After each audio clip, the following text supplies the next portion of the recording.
What's up everyone, how are you all? Today we are back with another blazing Naruto story. What if Naruto husband of Shinigami? If you enjoy then please like, share and do comments, and also check the description to original creator of this beautiful creation. Naruto, cried Kushina and Minato together, as they saw the Kyuubi try and strike their son with its claw and prevent itself from being sealed into Naruto. Seeing that their son was in danger and without even thinking what they should do, both parents shielded their son with their bodies, where they were both impaled by the Kyuubi claw. As the two parents slowly felt their life drain away, they both made their goodbyes and slightly prayed that their son would be safe and happy. Soon after, the Kyuubi was drawn into Naruto and sealed away, after which both parents died with a smile on their faces. Not knowing that by using the Shiki Fujin, dead demon-consuming seal, Naruto's life would be changed forever in a way that neither of them could have foreseen. After the events on the Kyuubi attack, the former Hokage, Sarutobi Hiruzen, was appointed by the Fire Daimyo and the Fire Council to retake his position as the Sandaime Hokage. After which he began the slow and painful process of rebuilding the village and protecting it from its enemies and who believed that Konoha had been weakened from the Kyuubi attack. A task which was not easy, given the many lives that had been lost in the attack, the amount of damage done to the village and the fact that Konoha had lost its Hokage Namikaze Minato, who had been declared the strongest of the Hokage. As the Sandaime finished up signing several forms that would help in the rebuilding of the village, he decided that he had done enough for one day and to start again tomorrow. But before heading home, he decided to check in on someone in the hospital. As he walked through the dark streets of the village, the Sandaime gazed at the damage that had been done by the Kyuubi. As he looked, he knew that things would be hard for everyone, given the price that the village had paid to be saved, as many people had lost someone dear to them, whether they be a friend, a mother, a father, a brother, a sister, a wife, a husband or a lover.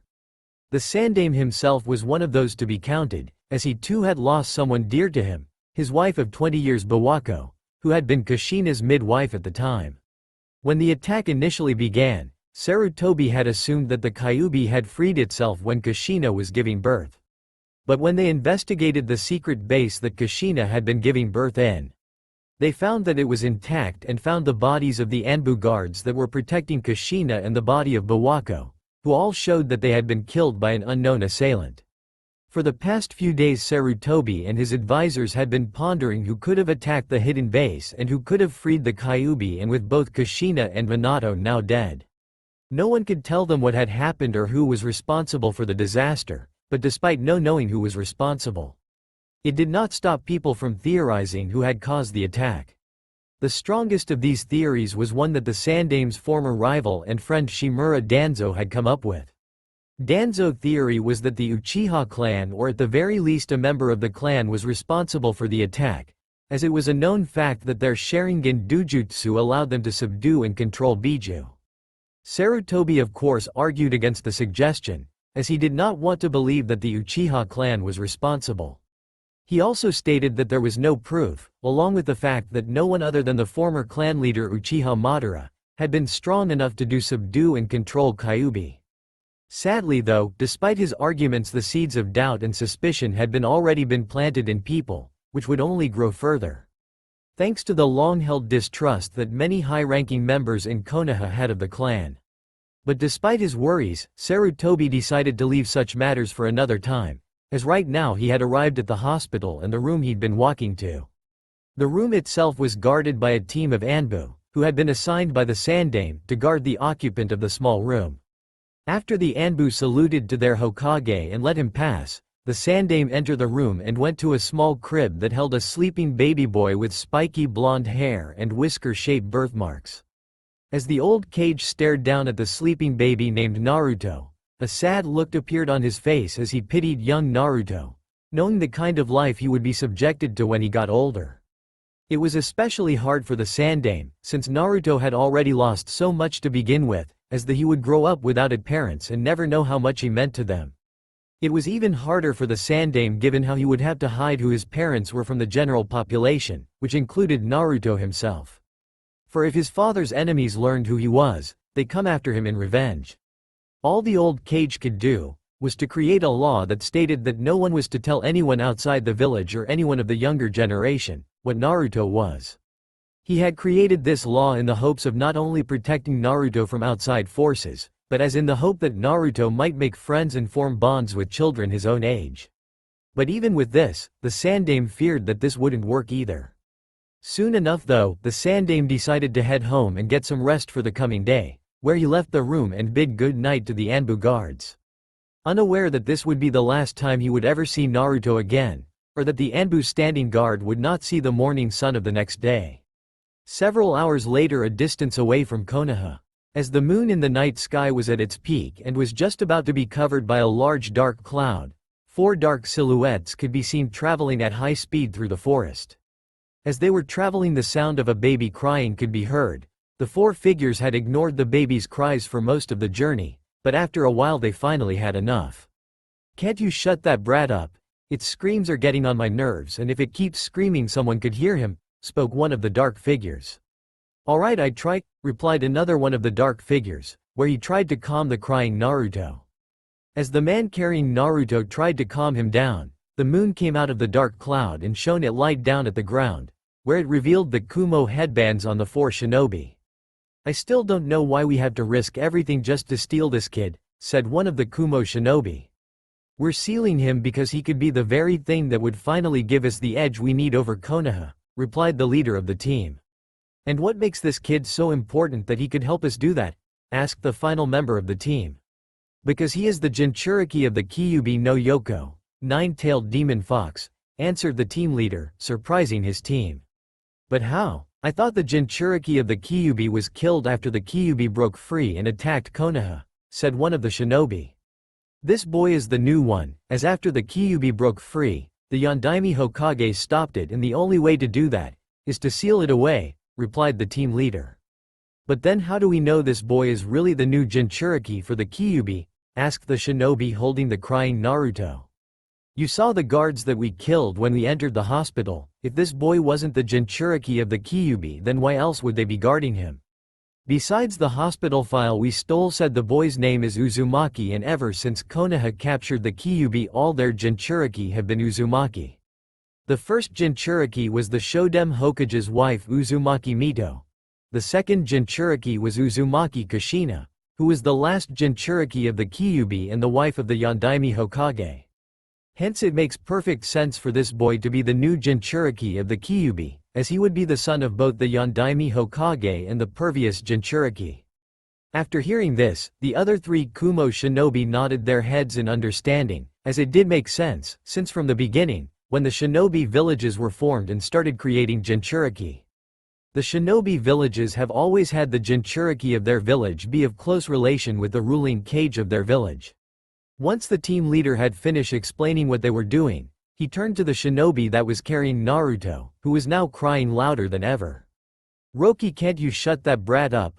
rounded the squad leader angrily, as Naruto's crying was serious, getting on his nerves. "I'm trying, but he just won't stop crying," replied the shinobi named Roki. "Well, just do something, as we don't know how much longer it will be before Konoha finds out that the brat is missing, and by that time I want us to be as far away as possible.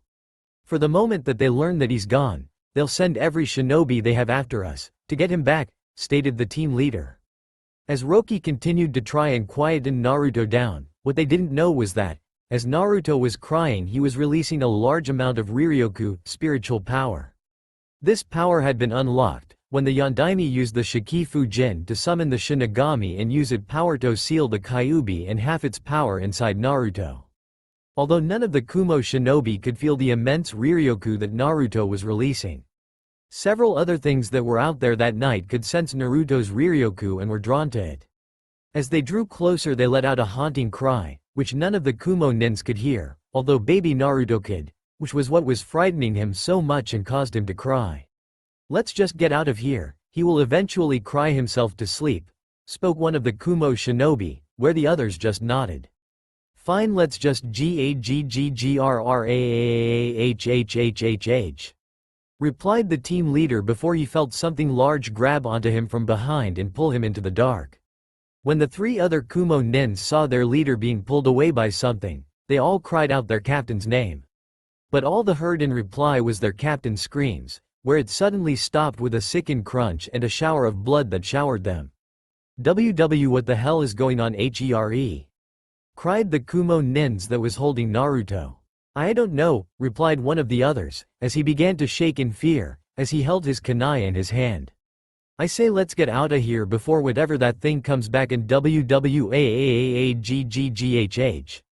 Cried one of the Kumo nin, before he was pulled away screaming by another of the invisible things. Tagata. AAAHHH. Cried the Kumo nin's partner before he too was grabbed and pulled away by a giant invisible arm. Lee. Cried the Kumo nin that was holding the still crying Naruto in his arms. But all the man heard was his teammates' cries of anguish, before a loud crunch was heard and a shower of blood appeared. At seeing all his teammates being killed by some kind of invisible thing or things, the frightened Roki tried to run away. But before he could, he was sent flying backwards after something big landed right in front of him. As he hit the ground, Roki dropped baby Naruto, who was still crying loudly. Roki of course quickly picked himself up, tried run away, leaving Naruto behind, but before he could get very far, he was picked up from his feet and lifted up into the air and then eaten by the large invisible beast. Once all the Kumo ninja had been killed, the three other beasts came out of the dark, and unlike the four Kumo ninja, baby Naruto could see the four creatures. The creatures were all humanoid in shape and were all the size of a large tree, and all had a large hole in each of their chests. But the thing that differentiated them from one another was that the white masks that they all wore were of different size and shape from each other. These creatures were called hollows, although normally these creatures wouldn't come to the shinobi world, since they feared the creatures called Biju that lived in this world, as well as the fighting force of this world, which were called shinobi and samurai, and had abilities that rivaled their mortal enemies the Shinigami and the Quincy. But even despite their fears, there were still some that would come to this world to devour human souls. As the creatures loomed over the crying baby, they began to argue over who was to eat the crying baby. As the spiritual power that Naruto was giving off was stronger than any of them had felt from a human in many years. He's not much to look at and he's very noisy with his constant screams, spoke one hollow whose mask was the shape of an ape and had arms like one. There barely even enough of him to even munch, said another hollow whose mask took the shape of a bird with a long beak and had wings on his arms that allowed him to fly and had finger-like claws. Maybe, but the spiritual power that is emanating from him is stronger than any that we've felt in this world, spoke the hollow wearing a tiger-shaped mask, and had large claw-like hands. So which of us shall have the pleasure of devouring him? Asked the hollow with a bear-like mask. For the next few minutes the four hollows continued to argue amongst themselves over who was devour Naruto. After much arguing, it was decided that the tiger-masked hollow, who was the strongest of the group, would eat Naruto. But just as the tiger was about to pick baby Naruto up, there was a sudden blur of orange, and the next thing the tiger-masked hollow knew, his arm was severed and a shower of blood exploded from the stub that was once his arm. AAARRRRAAGGHHH, my arm! Cried the hollow in pain. After roaring in pain, the tiger-masked hollow looked around for whomever or whatever had severed his arm. The four hollows quickly found the perpetrator, who was standing on a large tree branch on a nearby tree.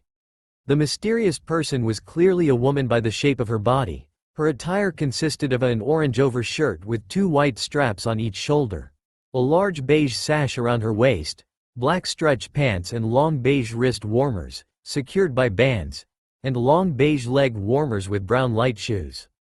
The mysterious woman also wore a beige neck warmer, which she pulled up to cover her face, which hide her identity. Well, here I was taking a casual night run and I find a group of hollows attack a helpless baby, spoke the mysterious woman. Who the hell are you? Roared the hollow with the ape-like mask. Me? Well, I'm just your everyday good Samaritan, who can't stand to see cute innocent little babies being attacked by the likes of you, replied the woman. Well, whoever you are, you're going to die, roared the ape-masked hollow, as he charged at the woman with his fist raised. Seeing this, the woman remained perfectly calm and waited for the large hollow to come at her.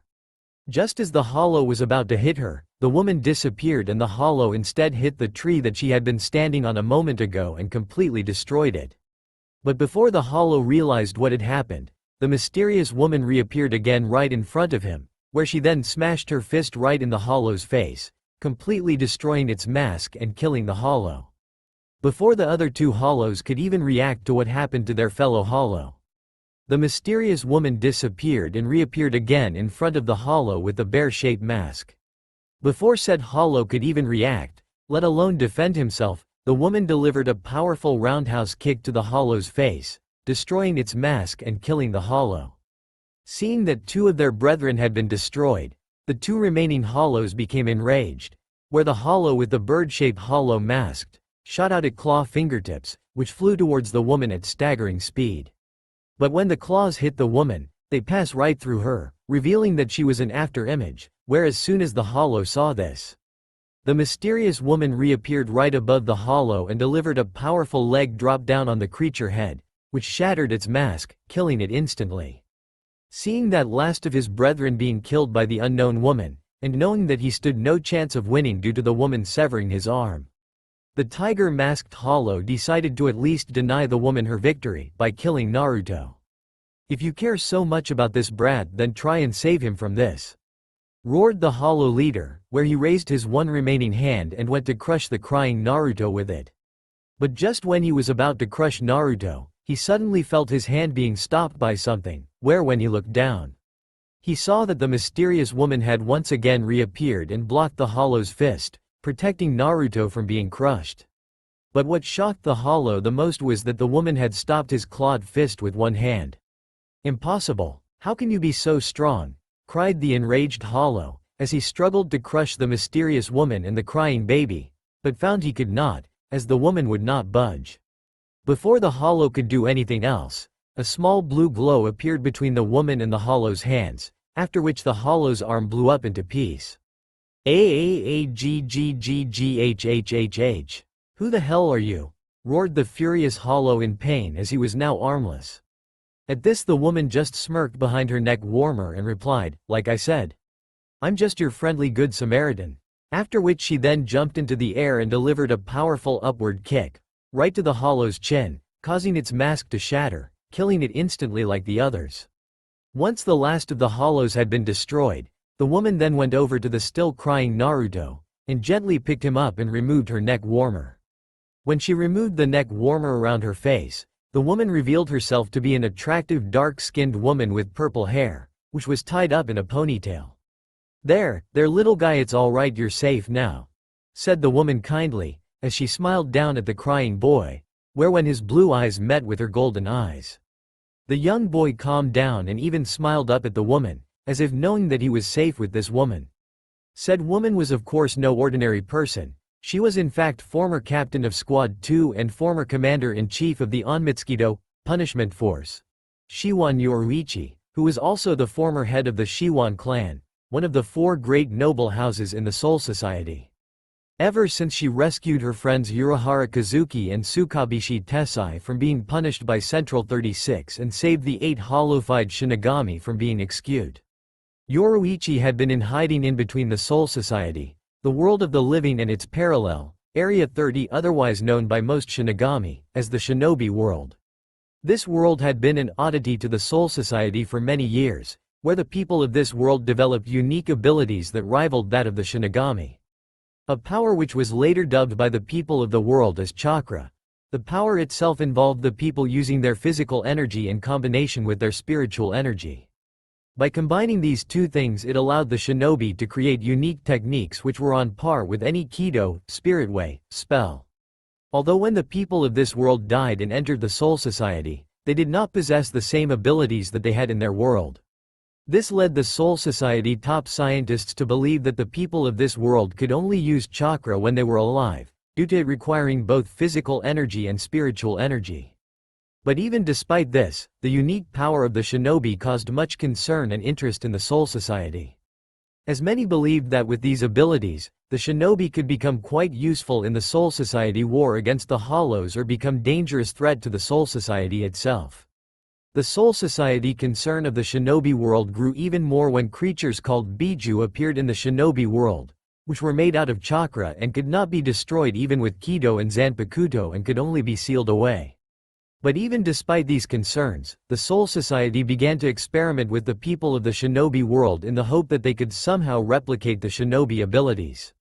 For several years the Soul Society researchers experimented on the people of this world, but all their attempts in replicating the shinobi powers failed. Also during the course of these experiments an unexpected side effect appeared where several genetic abnormalities appeared in some of the people that were experimented on.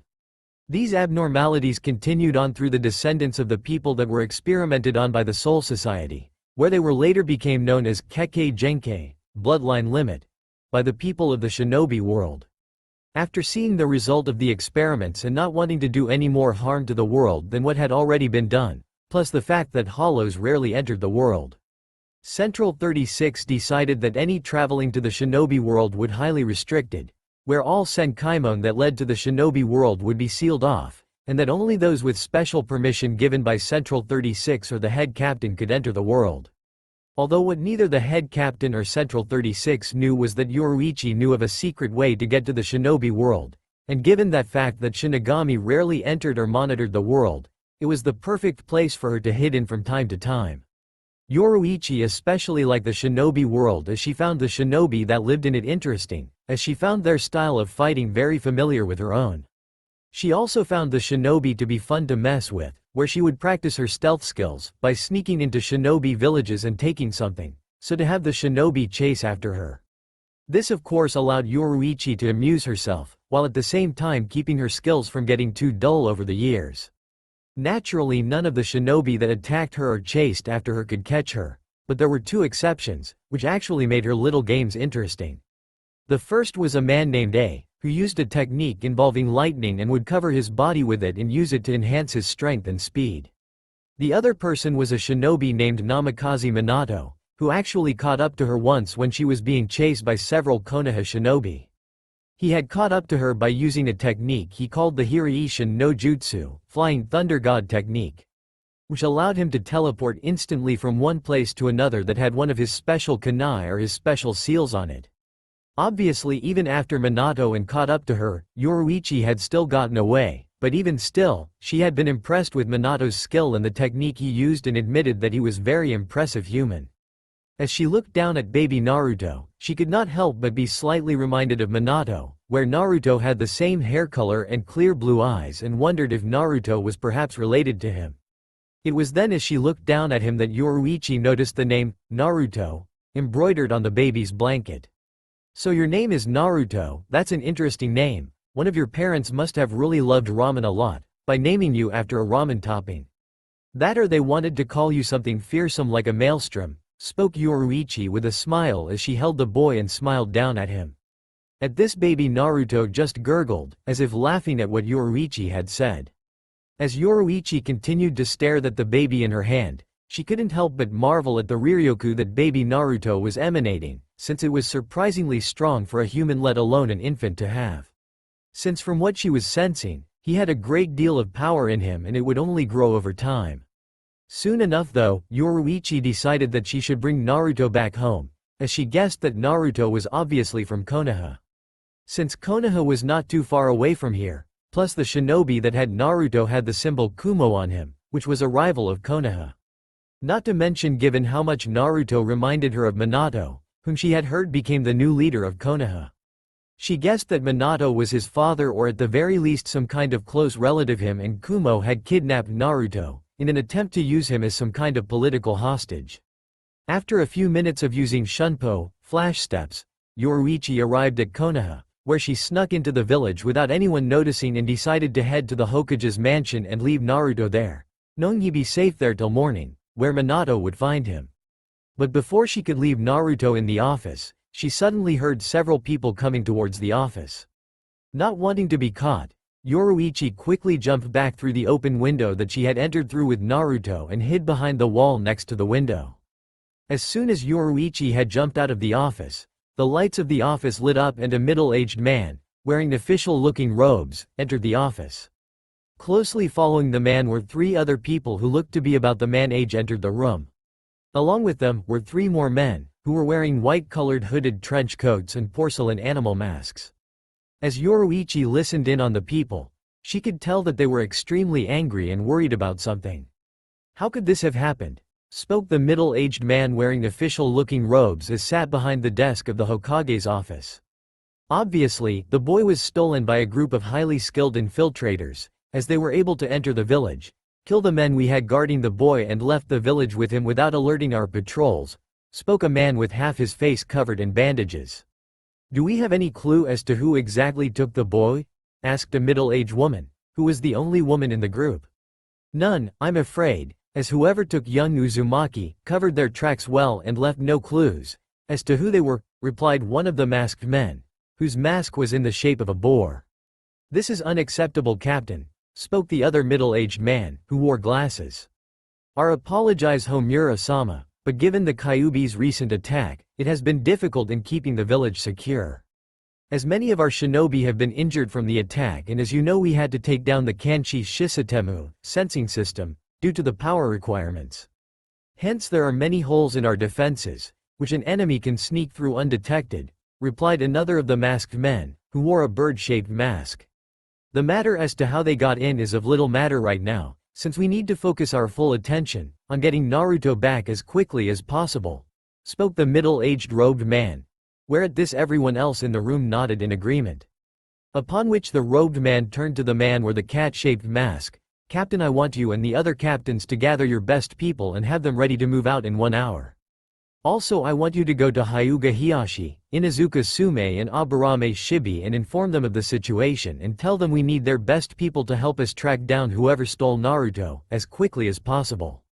At this the three masked captains all nodded their heads in understanding and disappeared in puff of smoke. Once the three captains disappeared, the middle-aged woman suddenly spoke. This is a disaster. It is not enough that our village was attacked by the Kyuubi and we lost not only many of our shinobi and Yondaime Hokage, but we've now lost the Jinchuriki for the Kyuubi. This would never have happened if you had agreed to my proposal and let me take the child, spoke the bandaged face man. If I had done that, Danzo, you would have trained Naruto to become a mindless killing machine and he would have become no better than a weapon. That is what Jinchuriki are. They are living weapons used by us as deterrents against our enemies, as well as to show off our might. To think otherwise is to be naive, Sarutobi, replied Danzo. Naruto is not a weapon. He is just an innocent child and we owe it to both Kushina and Minato to care for Naruto, after they sacrificed themselves to save this village. To do otherwise would be an insult to their memory, as Minato said so himself before he died, that Naruto was to be hailed as a hero for what he was, responded the Sandame. Before Danzo could respond to Sarutobi's comment, the middle-aged woman spoke up. Here is an, Danzo is correct, as the boy is a Jinchuriki and therefore is a living weapon for our village. But how the boy is raised is not the issue here. The fact of the matter is, he has been stolen from this village, most likely by one of the other villages, and without him and given the losses we've already suffered, our village is extremely vulnerable to attack from any one of our enemies. I am aware of that, Kaharu, but what else would you have me do? All that we can do right now is send out search parties and hopefully find Naruto before it's too late, spoke the Sandame, after which he and his advisors continued to discuss what they should do. As the four elder shinobi continued to talk about what they should do next, Yoruichi decided to take her leave, as she had heard enough. From her time in the shinobi world, Yoruichi had seen the rise of the shinobi nations and the creation of Jinchuriki, and how they were treated. Naturally, she did not like what she saw and did not believe that Naruto deserved to be treated as such, hence she decided to take Naruto somewhere else, where he could have a better life.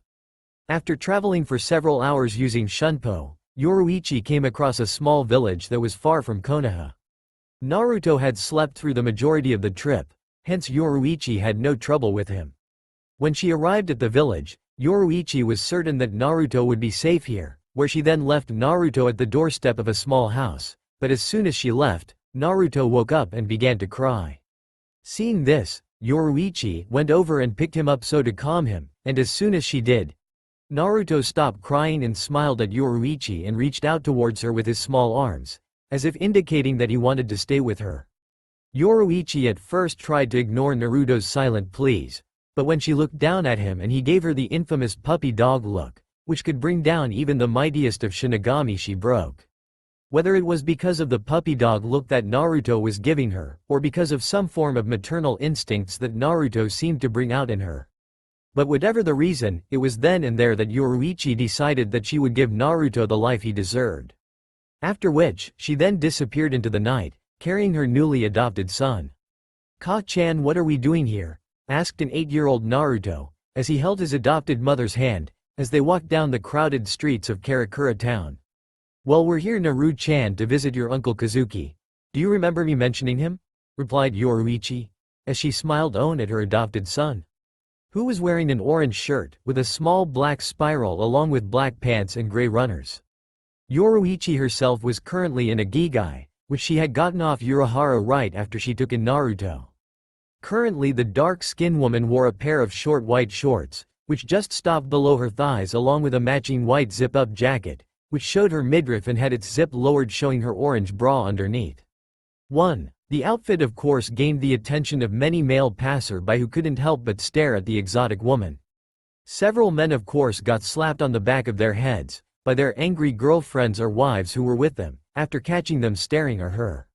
Said women then glared angrily at the former Squad 2 captain, who were either appalled that Yoruichi would wear such an outfit with her son or were jealous that Yoruichi had such a figure after having a child. Yoruichi of course only smirked at seeing all this, as she loved playing these kind of games, as it showed that she still got it. Naruto on the other hand remained oblivious to the whole thing, where he just continued to walk on with his mother. As the two continued on their journey to Urahara store, Yoruichi glanced down at her adopted son and smiled at him. The past 8 years had been a bit different from what Yoruichi was used to, as she couldn't travel as freely as she usually could, and had to take a lot more care when traveling.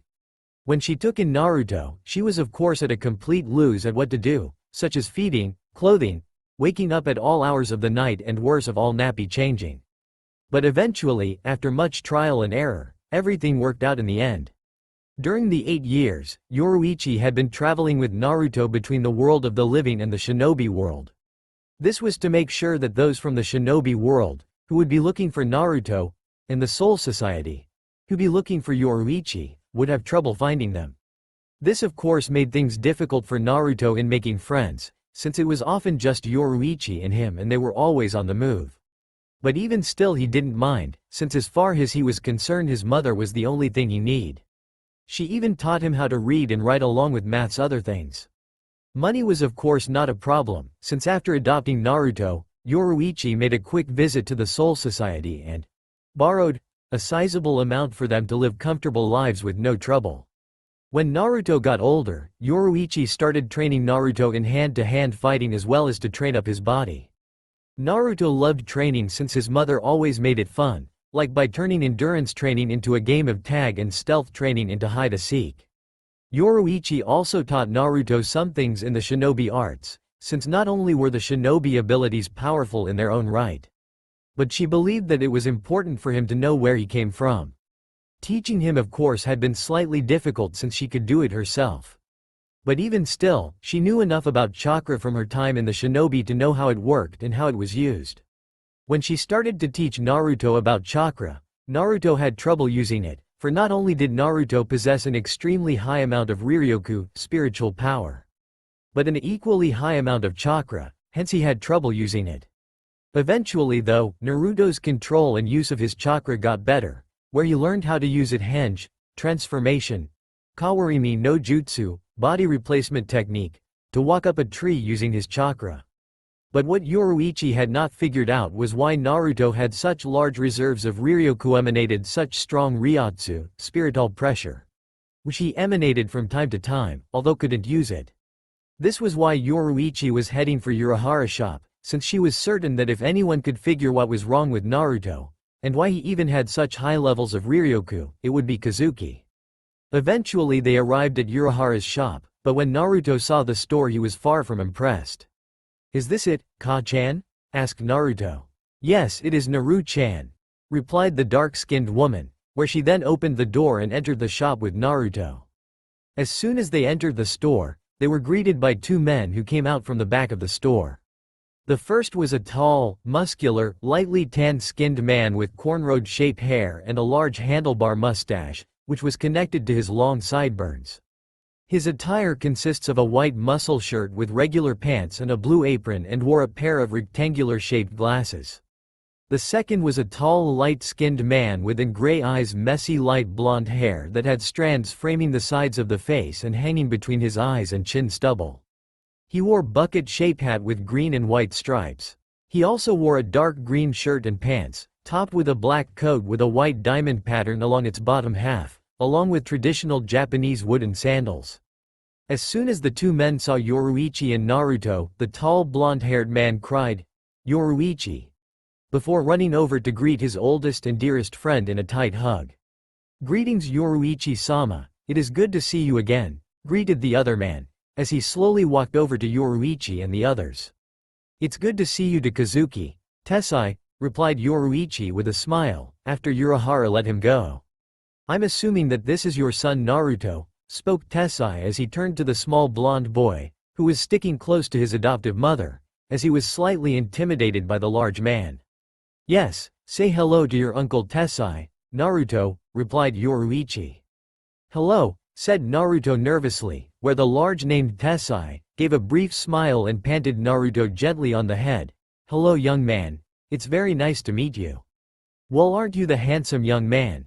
Here, would you like a lollipop?" said Urahara as he held out a large lollipop. "It's quite nice, as it's raspberry flavor." Seeing the lollipop, Naruto slowly reached out to it and took it and put it in his mouth. "Naruto, what do you say to your uncle Kazuki?" said Yoruichi, as she looked down at her adopted son. "Thanks, Mr. Sandalhat." Yoruichi just smirked at Naruto's nickname for Kazuki, while Tessai chuckled slightly.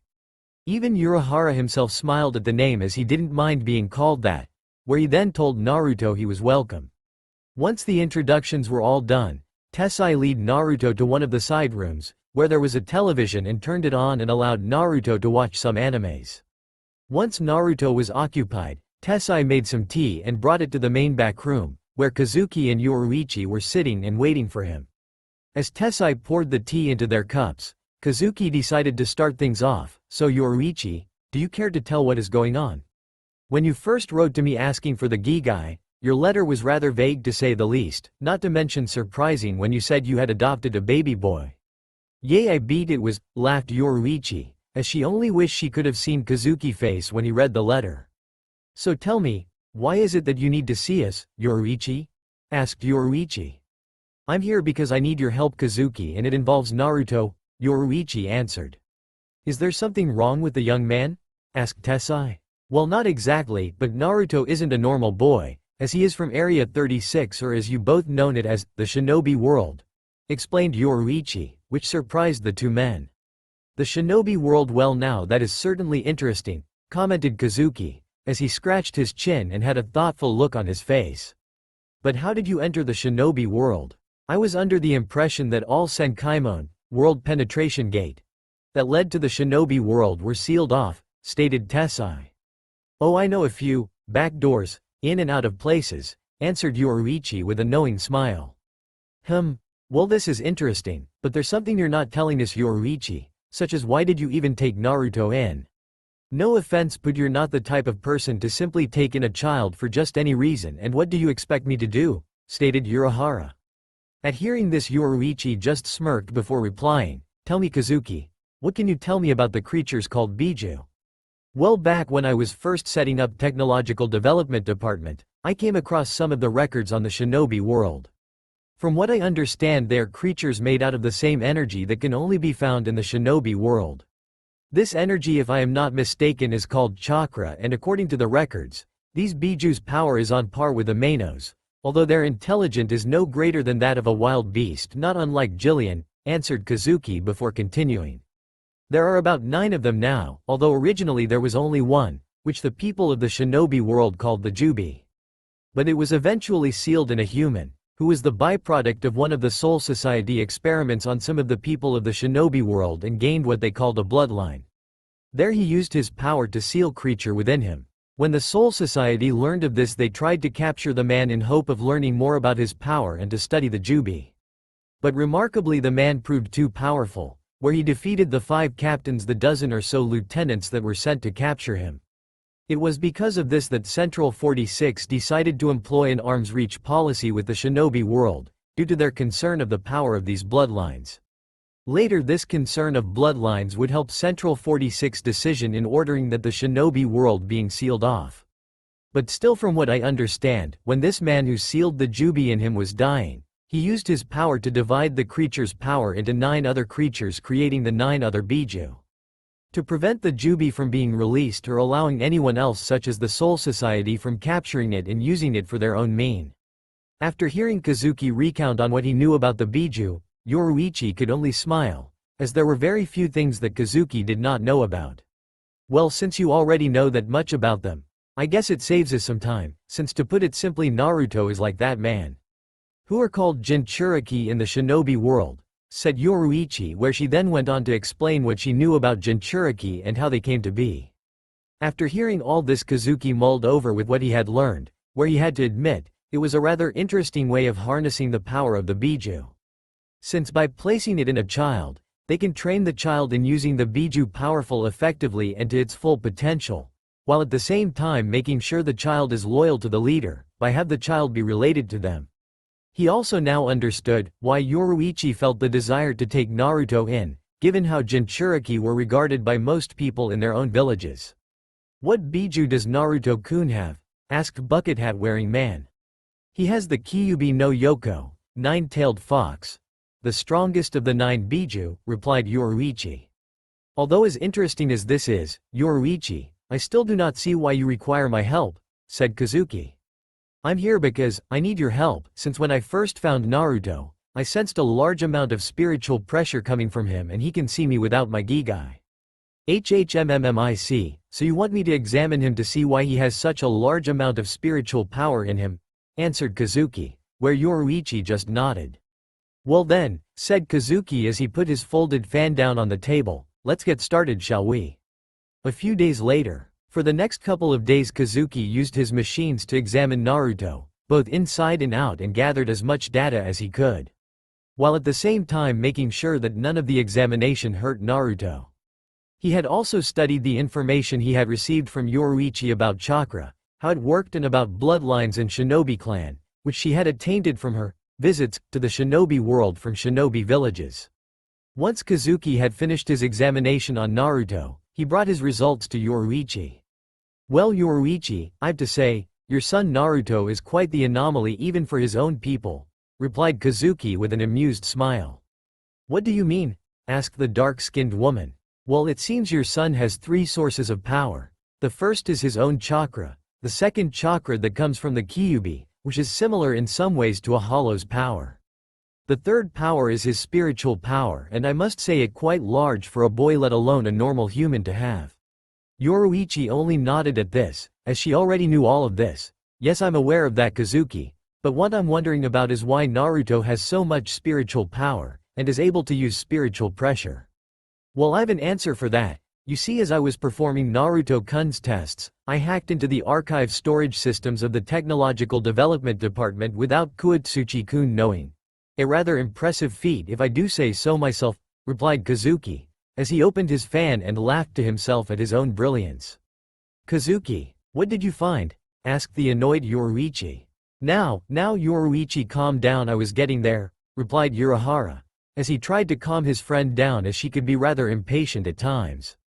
As I was saying, after I hacked into the archives, I started to look over the records kept by the head of the scientific team, who performed the experiments on people from the shinobi world. Now, as you know, the original purpose of the scientific team was to study the phenomenon that was chakra in the hopes of replicating the shinobi's abilities. But after seeing their attempts fail, the head of the scientific team, Nagao Sanosuke, attempted to go another direction. By combining a chakra with a Shinigami, in the hopes of creating a Shinigami-shinobi hybrid. Explained Kazuki. When Yoruichi heard this, she was naturally surprised at someone from the Soul Society trying something like that. But even still, she wondered how this affected Naruto, since this all happened long before he was born. But before she could ask, Kazuki continued with his explanation.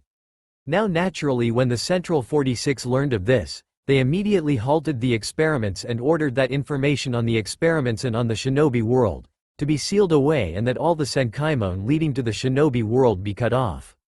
But not everyone followed with this order, explained Kazuki. What do you mean? Asked Yoruichi. Well, it seems that the head of the scientist team did not agree with Central 46's decision and made a copy of all his team data. After which he then fled the Soul Society to the shinobi world to continue his research. Did they ever find him? Oh, they did, but according to the reports about him, when the Soul Society found him, he wasn't exactly himself anymore. Huh? Said Yoruichi. Well, according to what I've learned, it seems that Nagao first attempted to make a Shinigami, shinobi hybrid by using himself as the test subject, since there were no other Shinigami with him to test on. His experiments although had an unfortunate side effect, where he inadvertently mutated himself, said Urahara. Once the Soul Society found him and saw what he had become, they decided to banish him into a pocket dimension that lies between the Soul Society and the shinobi world, to remain there for all time. So you're saying that Naruto's spiritual power is a result of Nagao's experiments, spoke Yoruichi. I believe so, replied Kazuki. But how is that possible? All of that happened long before Naruto or his parents were even born, stated the former Shiwan heiress. Well, according to the data that the Soul Society confiscated after they caught Nagao, it seems that he was very close to actually succeeding in creating a Shinigami, shinobi hybrid, where after his failed attempt to combine chakra with a Shinigami, he instead attempted alter a human's body so that it could use both chakra and Riryoku. He partially succeeded in doing so, where some members of a clan of shinobi who he had experimented on, showed signs in having high levels of spiritual power. Furthermore, the members of the clan seemingly possessed a much greater lifespan than a normal person. You mean Naruto's birth mother clan, the Uzumaki, stated Yoruichi, which Kazuki confirmed with a nod. Yes, but as I said, he only partially succeeded, since despite possessing spiritual power, Naruto's ancestors couldn't use it, as there was some kind of block that prevented them from accessing it. But before Nagao could solve the problem, the Soul Society found him and halted his experiments, answered Kazuki. But if that's true, how did Naruto unlock his spiritual energy? Asked Yoruichi. I'm not entirely sure, answered Kazuki, but when I studied Naruto-kun's seal, I found trace amounts of foreign spiritual energy in it. Meaning? Well, if I were to guess, I would say that another Shinigami sent some of his or her power into Naruto's body, where it unlocked his dormant spiritual energy, not unlike a key opening the door, replied Kazuki. But that doesn't make any sense. Why would another Shinigami be there? As there's no way they could have known I was in the shinobi world. Not to mention, why would they even send some of their spiritual energy into Naruto's body? Said Yoruichi.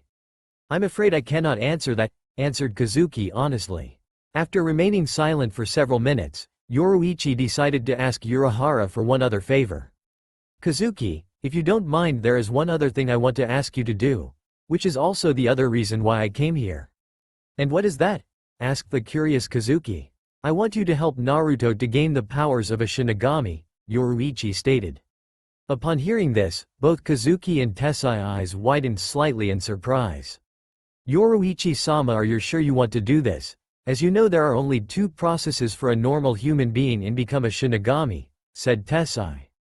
I am, as it's only a matter of time before Aizen eventually learns about Naruto, as Naruto is the first ever Shinigami shinobi hybrid and has one of the Biju within him.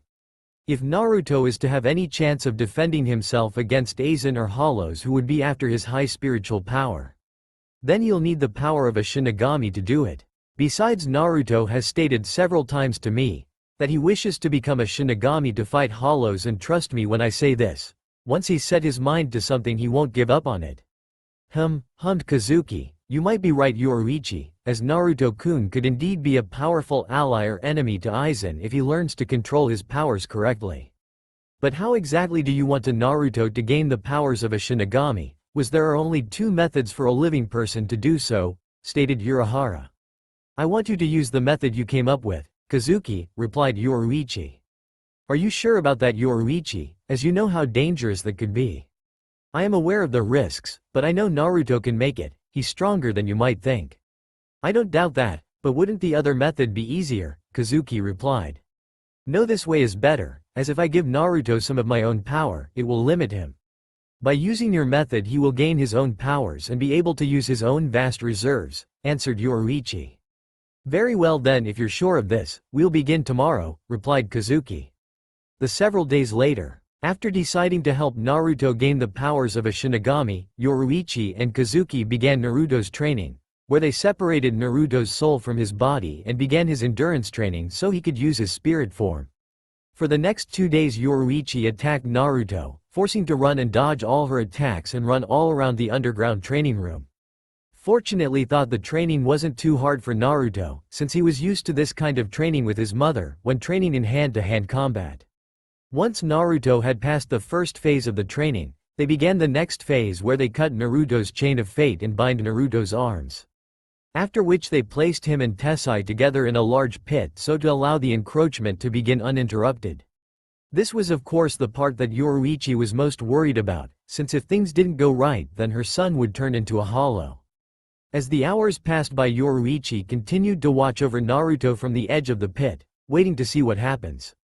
Nervous? Asked Kazuki, as he sat next to his oldest friend, who was biting her nails as she looked down at her adopted son. A habit she had developed as soon as the second phase of the exam began. Wouldn't you be? Yoruichi replied. Probably, but remember this was your idea, answered Kazuki, as he brought his folded fan up to his mouth. I know, responded Yoruichi, and that's what makes it so difficult, as I'm risking his life. Seeing the worried look of Yoruichi's face, Kazuki placed his hand on Yoruichi's right shoulder. Don't worry, like you said, Naruto-kun is strong. He make it, assured Kazuki with a reassuring smile, where Yoruichi just smiled in response. So how long has it been? Asked the dark-skinned woman. About 69 hours, there's still time that this may work, answered Kazuki, where as soon as he said this, they suddenly heard Naruto starting to scream in pain and an immense amount of spiritual pressure coming from him. Naruto! Cried Yoruichi with worry, as she saw his chain fall apart and a hole appear in his chest, along with a hollow mask forming around the blonde boy's face. Seeing this, Yoruichi was about to jump down to her son, but before she could, Kazuki grabbed hold of her arm and stopped. Kazuki, what are you doing? Let me go, I have to help Naruto, cried Yoruichi. You can't, Yoruichi, he's gone too far to you to stop this, said Urahara. You can't expect me to just stand here and watch my son become a hollow? Rounded the purple-haired woman. Listen, Yoruichi, I know you're worried about him, but there's still a chance this can work, look at him. Normally when a person changes into a hollow their body explodes and changes into a hollow. But that isn't happening with him, his mask is forming first and his body staying intact. That means he's fighting the change, and he could still become a Shinigami, we just have to wait. At hearing this Yoruichi just gripped her left hand tightly to form a fist and started down at her adopted son in worry, Naruto. Inside Naruto's inner world, soon after his transformation began, Naruto blanked out from the pain, after which he began to hear several voices saying out his name. Eventually he found himself on a large white beach with palm trees behind him and a vast open sea in front of him. As he looked around, the scenery reminded Naruto of a place he and his mother went when they were on holiday. But when he looked up, instead of seeing clear blue sky, there were dark rumbling storm clouds. Where am I? Naruto asked out loud as he looked around. As soon as Naruto has asked this, a massive surge of water erupted into the air, where Naruto then heard a massive roar. The water then formed up and took the shape of a gigantic, serpentine dragon made out of water, with large wings and glowing red eyes. At seeing this, Naruto immediately took a step back in shock, but before he could fully comprehend what was happening, he then heard a massive screech-like cry, coming from above him. When he looked up, Naruto saw a gigantic beautiful white bird flying above him, where it slowly flew down and landed on the beach to Naruto's left side, a few meters away from him. Once the giant white bird landed on the beach, Naruto suddenly heard a loud crackle of thunder. After which there was a sudden flash of light, and a large bolt of lightning struck the ground to Naruto's right a few feet away from him. As soon as the flash of light was gone, Naruto saw a tall man with short black hair, with an eye patch over his right eye standing in the very spot where the lightning bolt struck. The man wore dark samurai-like armor with a short sleeve, high collar blue coat over the armor and carried a long katana on his left hip side. Who? What the hell are you guys? Where am I? Asked Naruto, who didn't know what to make of this situation. Is that all you can say, brat? Tisk. I don't believe this. He doesn't even know who we are, spoke the samurai-like man as he folded. As if he were annoyed that Naruto didn't know who they were. That's enough, Reo, Thunder King. The boy is young and is only just coming into his power. He could not hear our voice until now, spoke the giant white bird in a clearly feminine voice, although when she said the samurai-like man's name Naruto heard nothing. Kochi, Springwind, is correct, Reo, it is not his fault. Besides, we do not have time to argue amongst ourselves right now, said the water dragon in a deep echoing voice, where like before, when the water dragon said their names Naruto heard nothing. Tisk. Fine, whatever, I'm just saying, that's it, rather pathetic, that he doesn't even know who we are. Who the hell are you guys, what are you? Asked Naruto. My name is Watatsumi, Water God, replied the water dragon before turning to the white bird. This is Kochi and the one in front of you is Reo. As to what we are, to put it simply, we're a part of you. We're one and yet we are separate from one another. Huh? What did you say? I didn't hear your names and what do you mean? Asked Naruto, not hearing their names or really understanding what Watatsumi was talking about. See, like I told you, he can't even hear our names, it's pathetic, scoffed Reo. Hey, who the hell are you calling pathetic, Hitotsu Teme, bastard Cyclops, cried Naruto as he glared at Reo. After hearing what Naruto called him, Reo walked over to Naruto and glared directly at the young blonde. What did you just call me, you little brat? Asked Reo with a dangerous tone and glare, that would have many others with her. But Naruto wasn't like most people, as he wouldn't back down when insulted, no matter who they were. You heard me, Teme, and if you want to fight, then I'm more than ready, I'll kick your ass all over this place, declared Naruto as he glared back at Reo. For a moment or two, Naruto and Reo just glared at one another, but soon after Reo stopped glaring and smirked at Naruto. Huh, you might not be much to look at, brat, but you got guts, not to mention quite a mouth on you. You might not be so bad after all, said Reo, as he roughed Naruto's hair a bit, which annoyed Naruto a little. So what are you guys? Naruto asked. We're your Zanpakuto spirits, child, answered the giant white bird named Kochi. Huh? Zanpakuto spirits, but wait, I thought Shinigami could only have one Zanpakuto spirit, stated Naruto, as he remembered what his mother told him about Shinigami. That is incorrect, as Shinigami can have more than one Zanpakuto spirit, but even then, you're different. For you see, each of us have our own unique powers, separate from one another, explained Watatsumi. Wait, so you mean to say that I have 3 Zanpakuto? Naruto said in surprise. Yes and no, for although we have separate abilities, we all reside in a single vessel, answered Kochi. This is awesome, declared Naruto with excitement at the idea of him having 3 Zanpakuto. So are you guys going to turn into Zanpakuto or something? Tisk. We aren't some mindless tools that will do whatever you want us to do, brat. We have our own will and won't be forced to anything that we don't want to do. If you want us to help, you're going to have to treat us with some respect, said Reo, who was miffed that Naruto thought that he could boss them around. Oh, sorry, said Naruto. It is all right, child, but there is something you need to know. If you truly wish to use our powers, you must first awaken your own Shinigami powers and do so before this world collapses, Kochi explained. What do you mean? Asked a worried Naruto. Look up at the sky, brat, said Reo, as he pointed up, where Naruto saw the large storm clouds covering the sky. That is no ordinary storm, it is being caused by the collapsing our world. Soon enough both this world and all of us will cease to exist and you'll become a hollow. The only way to prevent this is, and that is for you to awaken your Shinigami powers. But how do we do that? Asked Naruto. You must find your Shinigami powers, which takes the shape of your Zanpakuto, said Watatsumi. But where do I find that? Naruto asked, but instead of answering Watatsumi, re-merged with the water. Reo disappeared in a flash of light and Kochi flew away. Where are you guys going? I need your help to find my powers, cried Naruto. After Watatsumi and the others left him, Naruto decided to start looking for his powers, but before he could even try, a gigantic wave suddenly rose out of the sea in front of him. Naruto of course tried to run away, but was quickly enveloped by the massive wave of water. Soon after, Naruto found himself floating underwater and surrounded by thousands of white boxes. Realizing that he was underwater, Naruto immediately started to hold his breath, and started to try and swim upward. But as he tried, he quickly realized that he was going anywhere. What are you doing, Naruto?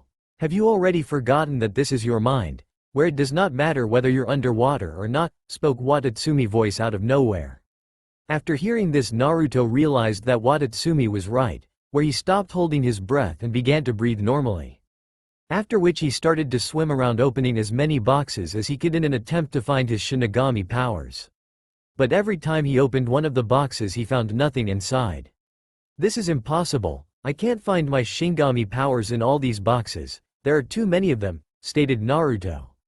You must, Naruto, or else we are all doomed, spoke Watatsumi in a forceful tone. But how? I'm just one person and there are thousands if not millions of boxes to look through, say Naruto.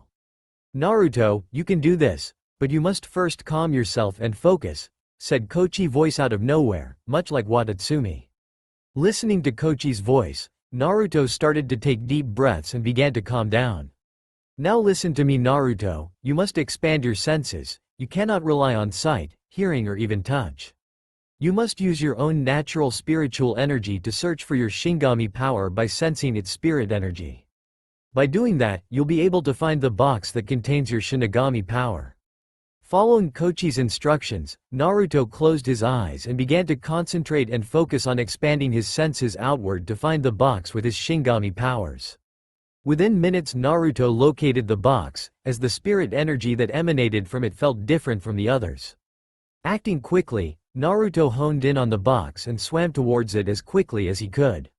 Once he had grabbed hold, Naruto opened it, where he then found an odd-looking sword handle in the box. Good work, Naruto, you found us, said Kochi, but as soon as she said this, a massive black hole appeared from underneath Naruto and began to suck everything in. What the hell are you waiting, kid? Pull us the fuck out before you turn into a hollow, yelled Ryo voice. Not needing to be told twice, Naruto grabbed hold of the sword handle and pulled it out of the box.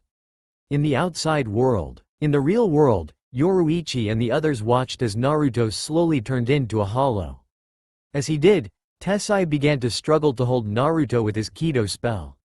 Urahara-san, Yoruichi-sama, I do not know how much longer I can hold him, shouted Tessai.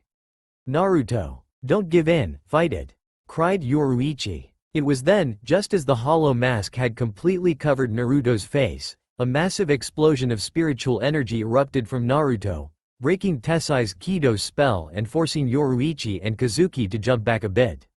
As they jumped back, they saw something fly out of the pit and land right in front of them. When they looked up, they saw Naruto, wearing the uniform of a Shinigami, along with a hollow mask shaped like a smiling fox, covering his face, too. In his hand was an odd-looking sword handle, which had no blade on it. Before either Kazuki or Yoruichi could say or do anything, the mask around Naruto's face started to crack and fall apart, revealing his face. But as soon as the mask broke, Naruto collapsed onto the ground. Naruto, cried Yoruichi, as she raced over to her adopted son and knelt down to him and lifted his head onto her knees. Is he alright? Asked Tessai, who had just climbed out of the pit and walked over to them. Yes, should be fine, he just exhausted from the transformation, answered Urahara with a smile. It's truly remarkable that a boy his age was able to withstand and survive the transformation, commented Tessai. I must admit there was a moment or two near the end, where I thought he would turn into a hollow. Yes, well, as Yoruichi said, young Naruto-kun is stronger than he looks, replied Kazuki with a smile. As he watched his female friend smile down at the boy and gently brush some hair strands away from his forehead, in a motherly-like fashion. Several hours later, when Naruto woke up, he found himself lying in a small room staring at white ceiling with a blanket covering him. Well, hello, sleepyhead, spoke a familiar voice, where when Naruto turned his head slightly he saw his mother smiling down on him. Ka-chan, said Naruto rather groggily, as he rubbed his eyes to wake himself up. How are you feeling, Naru-chan? Asked Yoruichi. Okay, I guess, but where's Uncle Sandal Hat and Mr. Giantman? Asked Naruto, who quickly got his answer when the sliding door to the room opened up, revealing Kazuki and Tessai. Right here, Naruto-kun, said Kazuki as he waved his open fan in front of his face. And I must say I am very impressed with how you successfully gained the powers of a Shinigami. How you mean I'm a Shinigami? Said Naruto in surprise as he pulled the blanket off him and found himself wearing the standard uniform of a Shinigami. After which he started to cheer and shout at how he was a Shinigami just like his mother, and how he would now kick loads of Hollow's butts. Soon enough though, Yoruichi got Naruto to calm down and asked him to tell them what happened as he was slowly turning into a Hollow and how he found his hidden power. For the next few minutes, Naruto went on to explain what happened in his inner world and how he met his 3 Zanpakuto spirits. When he finished, saying that Yoruichi and the others were surprised, would have been a grave understatement.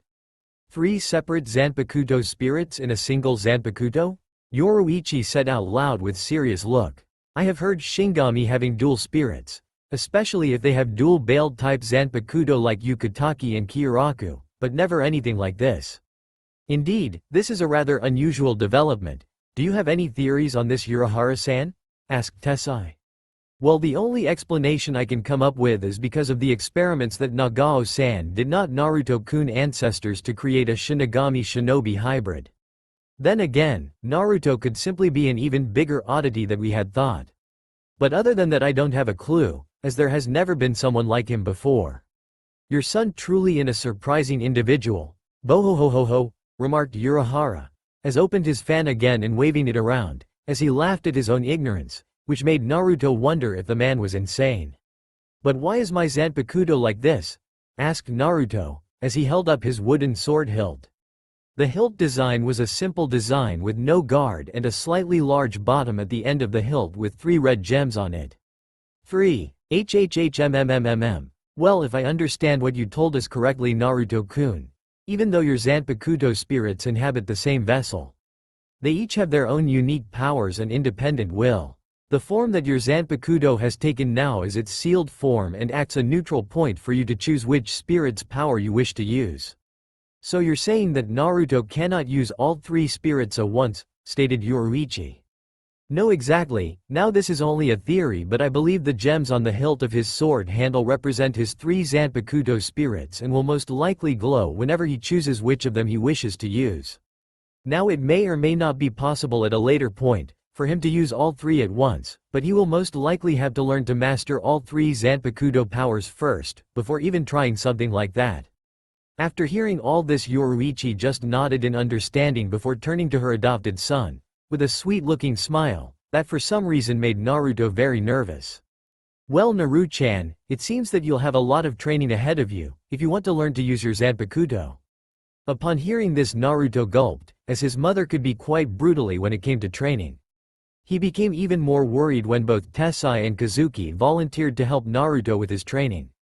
But regardless of what would happen in his training, he had already committed himself to the path of the Shinigami and wouldn't look back. Currently running around the streets of Tokyo in the middle of the night, the spirit of a young woman was frantically searching for any place to hide from the things that were after her. As she ran through the streets, the women turned into a dark alleyway. As she ran through the alley, a large creature suddenly appeared in front of her from above and crash-landed on the ground. When the dust settled from the creature landing on the ground, the woman saw a massive dark-skinned humanoid creature, with a muscular body and white mask shaped like a bull with horns on the side, and a large hole in its chest. Seeing the creature, the woman tried to run back the way she came, but when she turned around she saw 2 more creatures in front of her. Although neither were as big as the first one, they were still quite big, compared to a normal person. The first of the 2 had a similar build as the big one. He had green skin and long gray hair. On his muscular arms, there are 2 spines which were obviously used for combat. His legs were covered in brown fur. His mask had a skull-like appearance and a large horn on top and a hole in his abdomen. The second creature was slightly taller than its partner, with the upper body of a man, with a small hole in its neck and the lower body of a snake. Seeing that she couldn't go back, the woman started to look for any other ways to escape. That was when she saw a spider-like creature crawling down from left-hand wall. The creature had 6 legs and skull-like face with a hole in it back. Kahahaha. What a tasty morsel, laughed the spider-like Hollow. Yes, she should do nnnnn nicely, said the serpent-like Hollow.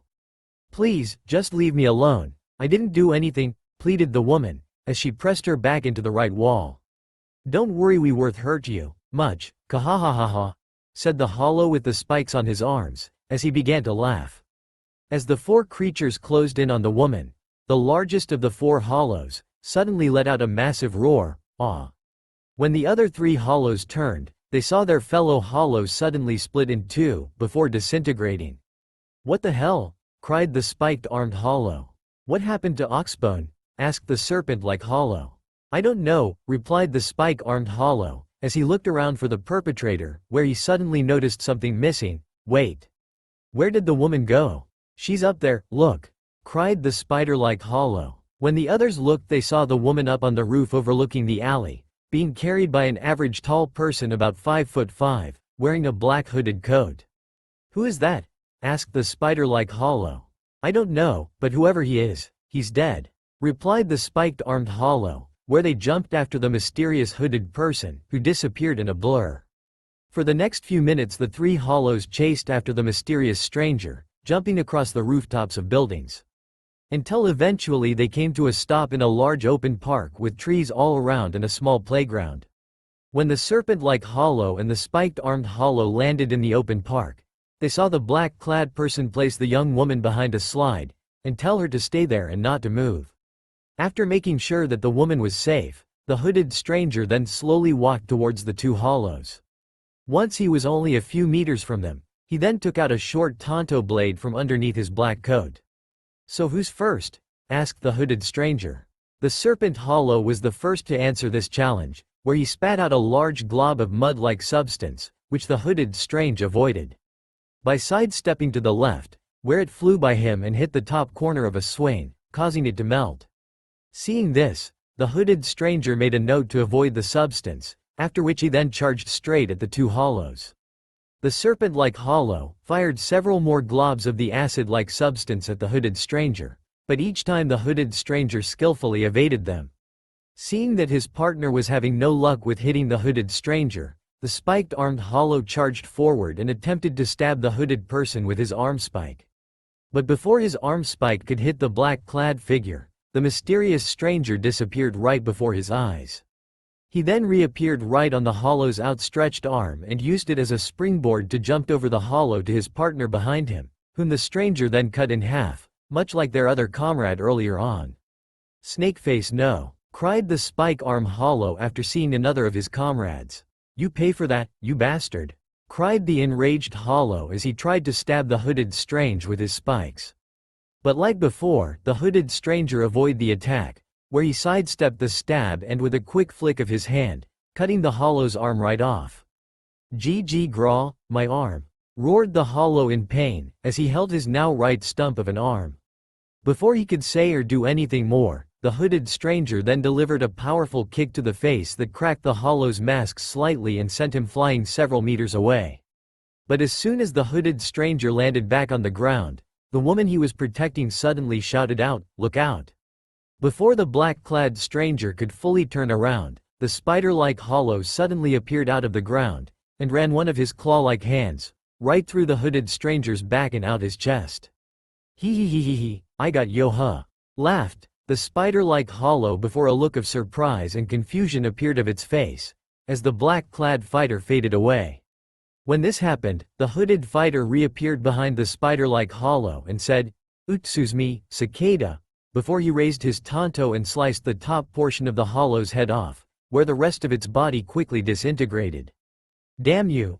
roared the spiked-armed hollow, "first Oxbone, then Snakeface and now Web, I kill you."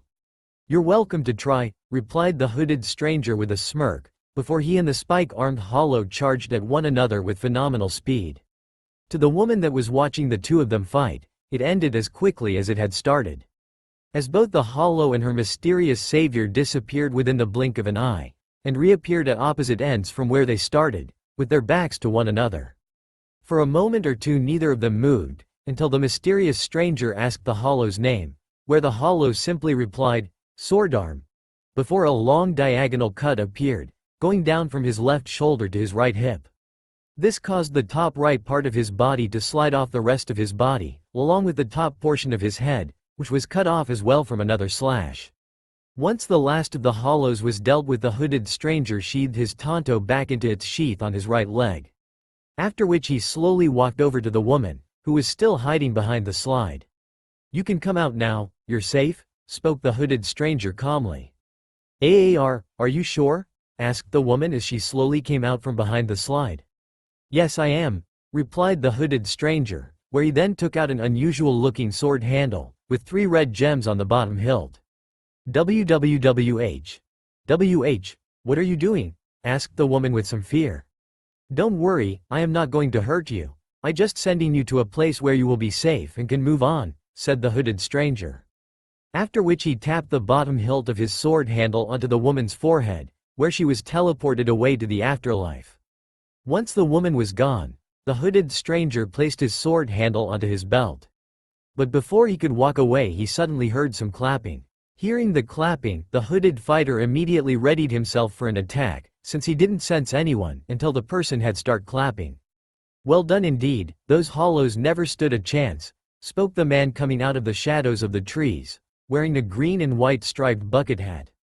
"Uncle Hat and Clogs," said the hooded stranger, as he pulled back his hood to show his face, revealing his spiky blonde hair, blue eyes and his faint whisker-shaped marks on his cheeks, which could just barely be seen. "It's good to see you too, Naruto. You have improved a great deal since I last saw you," said Kazuki.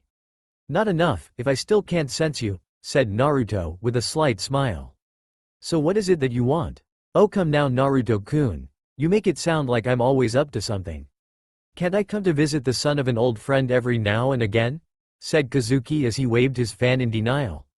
"You're always up to something, Uncle Kazuki, plus it hasn't long since Ka-chan left to visit you, so I know there's something up," Naruto answered. At this Kazuki just smiled and spent the next hour or so explaining why he was here. So let me get this straight. You've helped this Ichigo guy gain the powers of a Shinigami and helped these 2 other people to use their special powers. After which you then sent them, along with Ka-chan and a Quincy, to storm the Soul Society to rescue this Rukia person, who is going to be executed for transferring her Shinigami powers to Ichigo earlier on. "You got it, that pretty much the whole story," replied Kazuki, before he was knocked to the ground by a punch in the face by the young Shinigami.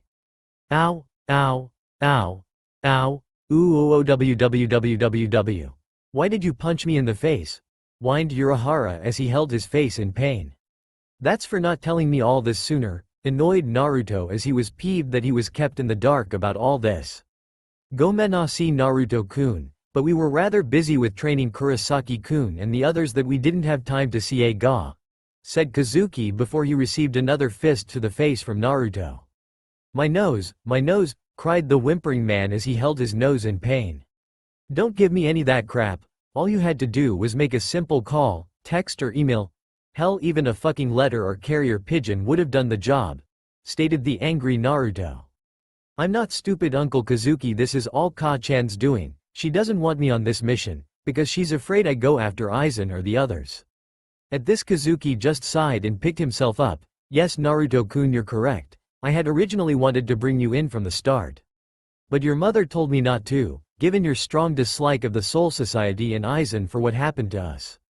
At this Naruto just scoffed, as he never made it secret about dislike of the Soul Society or Aizen. Since it was because of Aizen that his mother was forced to go into exile, after he framed Kazuki and Tessai for his crimes.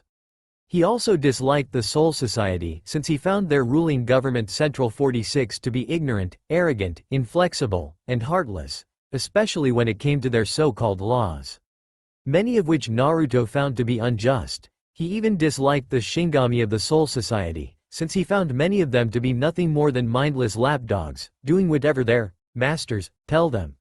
"So if Ka-chan told you not to bring me in on this rescue mission, why are you here and telling me all this?" asked Naruto. "Well, to put it simply, despite what your mother thinks, I believe the mission has the best chance of succeeding with you there to help," explained Urahara. Naruto of course just smirked at this. "You do know that when Ka-chan finds out what you did, she'll kill you." At this Kazuki just waved his fan and laughed nervously, as he hadn't missed that fact. "Yes, he. Perhaps when you meet your mother, you could say that you forced it out of me or something." Naruto just smiled at this, where the 2 of them left the park together with Ichigo and the others. After their failed attempt in entering Seireiti, Yoruichi brought Ichigo and the gang to Kukaku's house and introduced them to her. After convincing Kukaku to help them, Kukaku showed them how she would help them get into the Seirei. It didn't take long for Uryu, Chad and Orheim to learn how to create the force fields they would need to help them get through the Seirei barrier. Unfortunately, Ichigo wasn't having as much luck, as he struggled to learn how to create and form the force field. After finishing their dinner, Chad, Orheim and Uryu came back to the training room to watch Ichigo as he tried to form his force field. As they watched Ichigo continue with his training, they suddenly heard some screaming coming from outside the room. Believing they were under attack, Ichigo and the others readied themselves for battle. As soon as they did, a beaten-up Ganju flew through the door and right into Ichigo, who was sent flying into the wall right behind him, along with Ganju. When Uryu and the others turned to the now broken door, they saw a dark hooded stranger standing in the doorway. "Who the hell are you?" asked the Uryu as he pointed his Quincy bow at the unknown figure, who had now walked into the room. "Oh, can you see? Looks like I found the right place," commented the hooded stranger before he looked over at Ichigo, who was still seeing stars after Ganju collided with him. "Aw, sorry about that, didn't mean to hit you there," the hooded person apologized. "I believe I asked you a question, now tell us who?" asked Uryu with the utmost seriousness. "My, aren't we the impatient one?"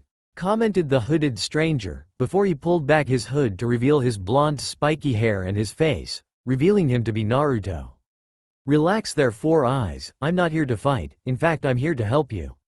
"I find that hard to believe, given what you just did to Ganju there," answered Uryu. "Him?" asked Naruto as he looked over at the still dazed Ganju, who was on top of Ichigo. "That's his own fault, when I arrived here and met him at the front door, he stopped me from going in. Even after I explained that I was a friend and that I was here to see someone, he refused to let me in. He then went on to blab about how punk-ass Shinigami like me weren't welcome here, and how he was the #1 Shinigami hater, as well as say some rather hurtful things." "You're a Shinigami?" asked Uryu with a frown. "I am, but I'm not with the Seirei, so you don't have to worry," replied Naruto. Uryu was of course not convinced by this, but before he could ask Naruto any more questions, Naruto disappeared and reappeared right in front of Chad and Orheim. Naturally, both Orihime and Chad were shocked by Naruto's sudden appearance in front of them, where they took a step back in surprise. Even Uryu was surprised by Naruto's speed, where all he could think was, fast. "Damn, you're a big one," commented Naruto as he looked up at Chad with a raised eyebrow, before he turned to Orihime, where his eyebrows rose even higher when he stared at Orheim's curvy figure, but more specifically at her chest. As Naruto stared at Orihime's chest, the orange-haired girl started to feel uncomfortable at how Naruto was staring at her chest. But before Orihime could say anything, Naruto lifted up his finger and moved to poke the girl's chest. "What the hell do you think you're doing?" cried the red-faced Quincy, when he saw what Naruto was going to do. "What?" asked Naruto in confusion, as didn't understand why Uryu was so upset. "I'm just seeing if they're for real, it's not perverted or anything." "That is perverted," cried Uryu in outrage, "you can't just pee poke a girl like that." "But hey, listen, do any of you guys know where my mo ga?" Naruto asked, but before he could finish, he was suddenly pulled away from the others by Ichigo, who grabbed Naruto by the front collar of his coat and lifted him up, so that he looked Naruto right in the face. "One. You bastard, I should beat the shit out of you for that," cried the angry Ichigo. "Oh hey kid," greeted Naruto, "sorry again about that. I didn't mean to hit you with that, idiot. No hard feelings?" "No hard feelings?" Ichigo said angrily, "You slammed me into a wall and who the fuck are you calling kid? You're shorter than me, shrimp." "No you idiot, don't make fun of his height," cried Ganju, who was covered in lumps and bruises, as when he met Naruto, he had made fun of Naruto by calling him shorty. Needless to say, Naruto didn't take that comment well, where he proceeded to beat the shit out of Ganju, along with Koganehiko and Shiraganehiko, who tried to stop Naruto. Sadly though for Ichigo it was too late, as once he called Naruto shrimp, an evil-looking glint appeared in the blonde boy's eyes. He then grabbed Ichigo's right arm, which he was using to hold Naruto up, and twisted, forcing Ichigo to let go of him. The next thing Ichigo knew, he was on the floor, with Naruto standing over him, digging his left heel into his lower back. While holding Ichigo's arm in an arm lock, twisting it every few seconds, causing intense pain to the young Shinigami both in his arm and in his lower back. "How do you like that now, huh?" asked Naruto with a sadistic smile on his face as he heard Ichigo scream in pain. "Who's the short one now? And as for calling you kid, you may think you're a big shot with your big-ass sword there. But you're nothing more than a greenhorn to me, since I've trained for years in my power, and as far as I'm concerned you nothing more than a brat." This of course continued for the next few minutes, where Naruto continued to torture Ichigo until Yoruichi and Kukaku arrived. "What the fuck is going on in here?" cried Kukaku when she saw the scene. Naruto of course just looked up and smiled when he saw his mother, who was in her cat form, and Kukaku, where he simply said, "Yo," and waved his hand in greeting. "Naruto, what are you doing here?" asked Yoruichi in surprise. "I came to help, as do you really think I would let you invade the Seireitei without me and have all the fun?" replied Naruto with a grin. "I would hardly call invading Seireitei fun," spoke Uryu, as he pushed his glasses back up. "Maybe not you, but I sure as hell think it would be," answered Naruto with a grin. "How did you know about this? Did Kazuki tell you?" asked Yoruichi. "Yep," replied Naruto as he twisted Ichigo's arm again, causing Ichigo to cry out in pain. "Uncle Hat and Clogs told me, since he thought the mission would have a better chance of succeeding if I helped as well." Yoruichi was of course not surprised by this, as she had already guessed that Kazuki was the one who told Naruto, since he was the only one who could have brought Naruto here. After she realized this, the former captain of Squad 2 made a mental note to kill her childhood friend. With Kazuki currently writing some notes on his newest experiment, the former captain of Squad 12 suddenly sneezed and then moaned, as his notes were now covered in snot. "Something wrong, boss?" asked Tessai, when heard Urahara's sneeze. "I don't think so, I just sneezed, perhaps a beautiful maiden is talking about me," said Kazuki with a cheesy smile, believing his own lie. "Like that'll ever happen," thought Tessai. "Well, don't worry boss, I have some excellent medicine that will clear that cold up in no time." Kazuki of course tried to stop Tessai, saying that it wasn't a cold, it was just a sneeze. But his attempts fell on deaf ears, where Kazuki would be spending the next couple of hours in the bathroom with Naruto and the others. "And may I ask what you are doing with Ichigo?" asked Yoruichi, already guessing what happened. "I'm just showing Strawberry here the difference between him and me," replied Naruto, as he dug his heel once more into Ichigo's back, causing the orange-hair boy to scream in pain. "He made fun of your height, didn't he?"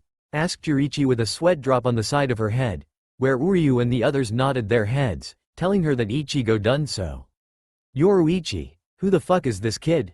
Kukaku asked. "I believe you remember the topic of our earlier conversation," replied Yoruichi, where Kukaku eyes widened briefly when she remembered it.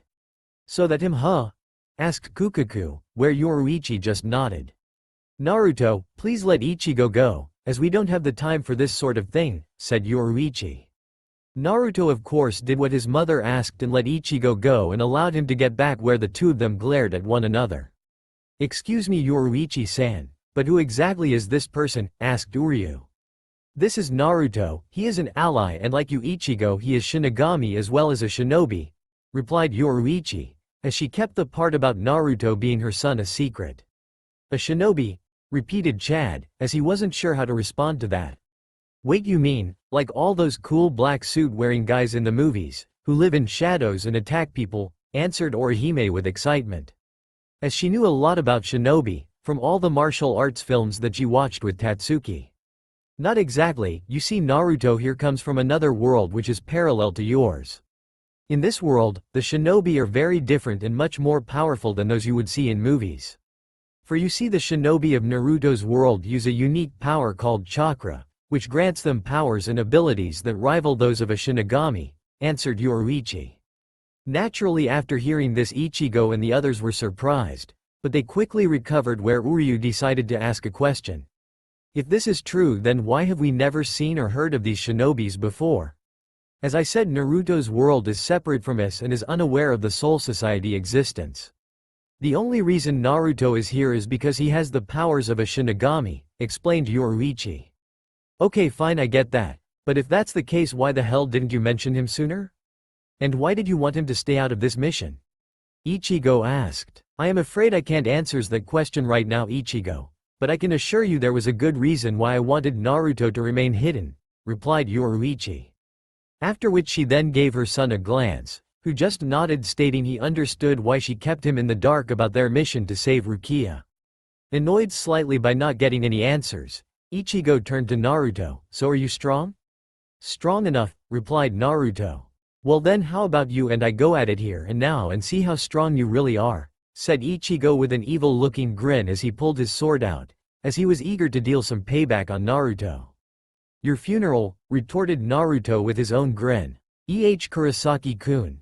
I don't think you should fight here, spoke Orihime worriedly. Don't worry Orihime, this won't take long, replied Ichigo as he readied himself. That it won't, said Naruto as he took out his Tanto sword from the sheath on his right leg. The two of them are too much alike, commented Uryu with annoyance, where Chad just nodded in agreement. That enough, both of you. There will be no fighting here, spoke Yoruichi seriously, as this wasn't the time or the place for this sort of thing. Ichigo, listen to me, if you want to save Rukia, we'll need Naruto's help and I can assure you Naruto is quite powerful and is someone you want as an ally. Since both Kazuki and I trained Naruto, now I suggest you stand down, that goes for you as well Naruto. Upon hearing this, Ichigo relented, since technically Kazuki was the one who trained him and if Naruto succeeded in surviving his training, then that meant Naruto had to be strong. Chad and Orihime were also convinced, since Yoruichi was the one who trained them in how to use their powers and if Yoruichi said Naruto was strong, they believed it. Once Ichigo placed his sword back onto his back, Naruto sheathed his Tanto blade. Since he knew his mother was right, this wasn't the time or place to fight. Once both boys agreed to stand down, Naruto offered his hand in friendship to Ichigo which he took. Yoruichi was of course pleased to see this, since together the two boys would be a force to be reckoned with. Several hours later, a few hours after Naruto arrived, Ichigo was finally able to create the force field around himself. But not before nearly destroying Kukaku home, resulting in her beating the crap out of Ichigo and her brother Ganju, who told Isahigo what to do. Once everyone was ready, the group entered the spirit cannon and formed a large force field around himself and were fired through the barrier that protected the Seireitei. Unfortunately when they broke through the barrier, they were unable to hold the force field together and were separated from one another. Naruto was of course able to land on the ground without incident, but found himself alone, with no sign of the others nearby. So this is the Seireitei huh? Commented Naruto after he jumped up to the top of the nearest building to have a good look around his surroundings. Well, look what we have here, commented an unknown male voice. When the Naruto turned around he saw two Shinigami standing behind at the opposite end of the rooftop that he was standing on. And here I thought today was going to be another dull day, remarked one of the Shinigami. The first was of the Shinigami was a tall and noticeably muscular man with pale skin, short spiky black hair, brown eyes, who wore bandages like a mask over the bottom half of his face. He carried a long zanpakuto on his back and wore the standard uniform of a Shinigami, with its sleeves seemingly torn off, showing his muscular arms. The second was a feminine-looking Shinigami, who Naruto wasn't sure was a boy or a girl. The Shinigami was slightly taller than Naruto and had long black hair, pale skin and large dark brown eyes. The Shinigami had a slender frame and wore the stand Shinigami uniform and carried a short zanpakuto on his right-left side hip. Oh, and who are you? Asked Naruto calmly as he analyzed his two opponents, where he could tell that they seated officers given the spiritual pressure they were emanating. The name is Momochi Zabuza, 4th seat of Squad 11, replied the man named Zabuza as he drew his zanpakuto. I am Yuki Haku, 5th seat of Squad 4, answered Haku. So 4th and 5th seat officers, this should be interesting, thought Naruto, as he was sure they could both prove to be an interesting challenge. Although he did wonder why a seated officer from Squad 11 was hanging around with a seated officer from Squad. Since he had heard that the members of Squad 11 detested those from Squad 4, believing that they were cowardly weaklings who got in the way. Now if you could be so kind, will you tell us why you're here? Haku asked the black-hooded teen. To put simply, I'm here with some others to help save a Shinigami who is to be executed, a Kuchiki Rukia. At hearing this, both Zabuza and Haku rose their eyebrows in surprise, since they had heard of the execution of the female Shinigami. who was said to be executed for giving a living human the powers of a Shinigami. "Are you friends with Rukia-san?" asked Haku, who had met the female Shinigami once or twice and found her to be a friendly individual. "No, never met her in my life," replied Naruto. "Then why the hell are you even coming to save her?" Zabuza asked, since it didn't make any sense to him. "I'm doing this as a favor for someone," answered Naruto. "And because it will piss off the top brass of the Seireitei," he explained with a smirk. "Well, unfortunately, you won't have that chance, kid, since you had the bad luck of running into us. But you still have two choices: we can do this the easy way, or the hard way," said Zabuza, as he readied his Zanpakuto. Since he was hoping Naruto would choose the hard way, as like all members of Squad 11 he was itching for a good fight. Naruto of course did not disappoint him, as he drew his tanto from his leg sheath and readied himself. "Sorry, but I guess we're going to have to do this the hard way." "I was hoping you would say that," replied Zabuza with a grin behind his mask. "Haku, you stay out of this." "I will, Zabuza-sama," replied the young boy, knowing that like the rest of the members of Squad 11 Zabuza preferred to fight his battles alone. Before the battle could begin, Naruto suggested that they jump down to the ground, where they would have more room to fight. Zabuza of course had no problem with this, where the two of them jumped down to the ground, while Haku stayed up on the roof to watch the fight. As Zabuza and Naruto faced off against one another, both Shinigami readied themselves and began to emanate large amounts of spiritual pressure. Watching from the rooftop, Haku was impressed with the spiritual pressure that the unknown intruder was emanating. Since the amount that intruder was emanating was easily stronger than most lieutenants in the Seireitei. "HMPH. Not bad, brat, you might actually be a challenge, so tell me, what's your name?" "Sorry, but I don't give my name out to just anyone, but if you want to call me by something, call me Rogue," replied Naruto. "Well, aren't we the mysterious one?" commented Zabuza with a slight smirk underneath his mask. "Not that it matters, as I'll just carve that name on your tombstone when I'm finished with you." "You're welcome to try," answered Naruto with a slight smirk. As soon as Naruto said this, Zabuza disappeared within the blink of an eye and reappeared right behind Naruto, where he attempted to slash the young Shinigami in the back. But before Zabuza's sword could cut Naruto, the hood-wearing boy disappeared and reappeared opposite Zabuza, a few meters from him. "He dodged it," thought Zabuza in mild surprise, "he's pretty fast." After dodging Zabuza's strike, Naruto then went on the offensive, where he disappeared and reappeared right in front of Zabuza with his Tanto sword raised above his head. Acting quickly, Zabuza raised his Zanpakuto up to block Naruto's attack, where he then pushed Naruto back. Huda disappeared again and reappeared behind Zabuza and attempted to stab him in the back with his Tanto. Zabuza of course avoided the stab by jumping forward, after glancing Naruto at the corner of his eye. For the next few minutes Zabuza was put on the defensive by Naruto, who used his superior speed to attack Zabuza from different directions. It was only thanks to the experience he gained from the many years of fighting both as a Shinigami and when he was alive, that he was able to block Naruto's attacks in time. After blocking another of Naruto's strikes, Zabuza pushed Naruto back and charged forward in an attempt to slash him. But like before, Naruto skillfully avoided or blocked Zabuza's strikes. "Not bad, brat, you got some skill," complimented Zabuza, as he and Naruto continued to trade attacks. "You're pretty fast, and your reactions are good, not to mention your attacks are nothing to sneeze at." "Thanks, you're not so bad yourself," replied Naruto after he deflected another of Zabuza's strikes, where for several more minutes the two of them continued to trade blows. Eventually though, the two of them broke apart and jumped several meters away from one another. "Tell me something, brat, who was your sensei? Since you be obviously trained by someone skilled?" asked Zabuza. "Actually I had 3 senseis and one of them was my mother," answered Naruto. "Oh, and who was your mother?" asked Zabuza with some curiosity. "Sorry, but like my name, theirs is on a need to know and you don't need to know," replied the hooded boy. After hearing Naruto's response, Zabuza frowned slightly, but quickly let it go, since it didn't matter to him much. "Fine, keep your secrets, but I suggest you prepare yourself, since we're going to the next level," where the 4th seated officer cried out, "Slice, Shoki, Demon Slayer." Upon which Zabuza's sword changed shape and turned into an oversized knife with a single-edged, too. The sword itself reminded Zabuza of his old sword Kabikirabocho, decapitating carving knife. which he wielded back when he was alive in the shinobi world. Before he was killed at Nami no Kuni, Wave Country, during his battle with Hitaki Kakashi and his team. That's a pretty big sword you have there, although you do know what they say about guys with big swords, stated Naruto with a smile as he held up his left hand wiggled his pinky finger. Growling at Naruto's remark, Zabuza rose his Zanpakuto then swung it in a downward angle, while crying out, Onikiri, demon slash.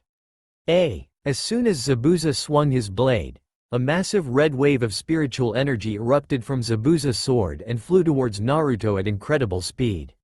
Acting quickly, Naruto used his Shunpo, flash steps, to avoid the powerful attack and appeared on one of the walls that framed the street. After avoiding the attack, Naruto observed the damage done by Zabuza's attack, where he let out a low whistle. From where Zabuza stood, there was now a long 12-inch deep cut, which ran down the middle of the street, all the way down to the other end, indicating that Zabuza's attack had ran all the way down the street. But what impressed Naruto was that the technique continued on and it cut right through a small storage building, which was at the end of the street, and split it in two. So what do you think of that, you smart-mouthed brat? Asked Zabuza as he looked up at Naruto. Not bad at all, responded Naruto. I'm guessing by your attack that your Zanpakuto is a melee type, where you condense large amounts of spiritual pressure and channel it to the tip of your sword. This allows you to magnify your slash attacks immensely, causing large-scale damage and destruction to your target and anything else. Naturally, Zabuza was both surprised and impressed with how quickly Naruto was able to understand how his, Zabuza's, Zanpakuto worked. Well, aren't we the smart one, but still it'll do you no good, replied Zabuza, before he disappeared and reappeared above Naruto, and shouted out, Onikiri, where he unleashed another powerful slash attack.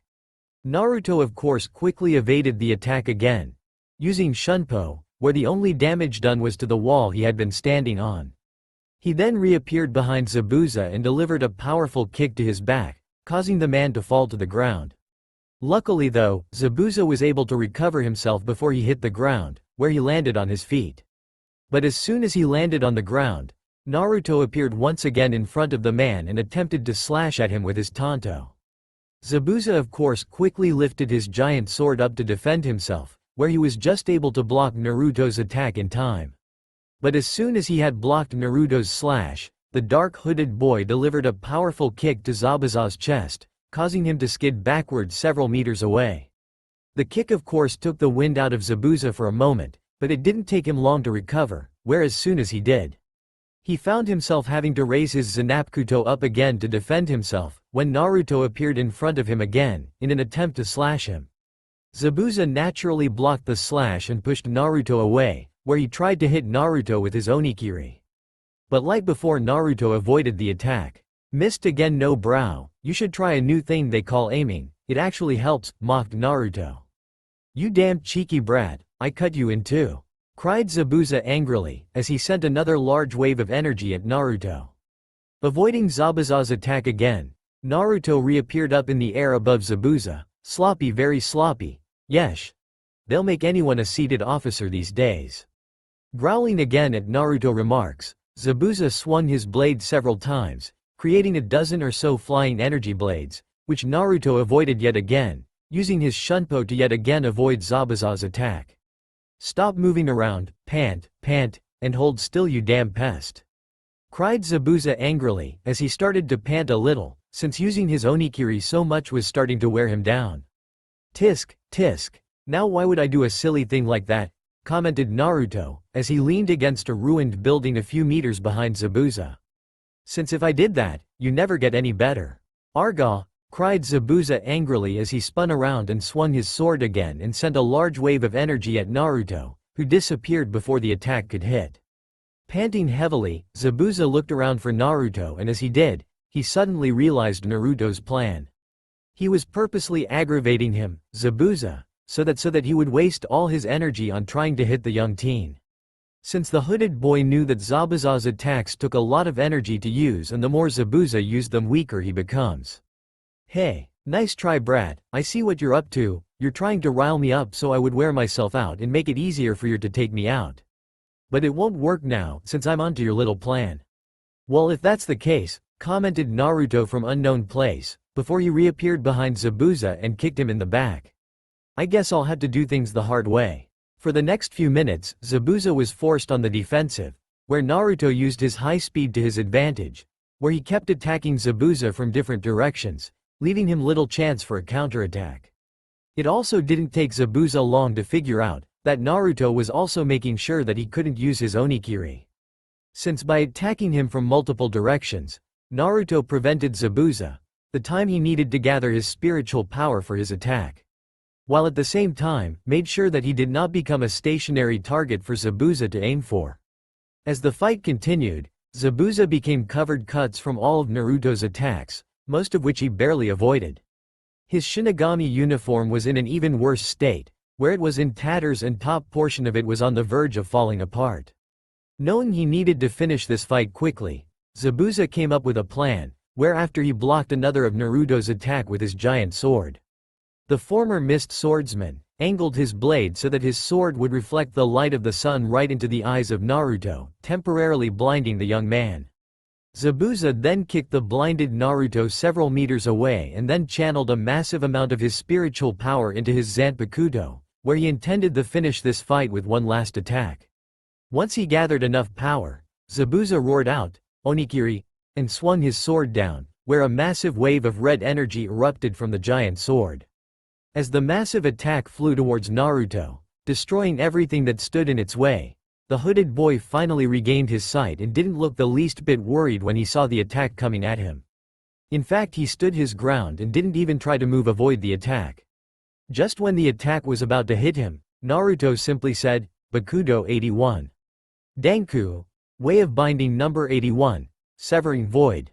As soon as Naruto said this, a large translucent rectangular wall appeared in front of Naruto and blocked Zabuza's attack. Zabuza himself was blasted a bit away when his attack hit the translucent wall, but remarkably the wall stood strong, while everything else in front of it was destroyed by the blast. From the rooftop above, Haku watched in disbelief as Naruto created the translucent wall and blocked Zabuza's attack.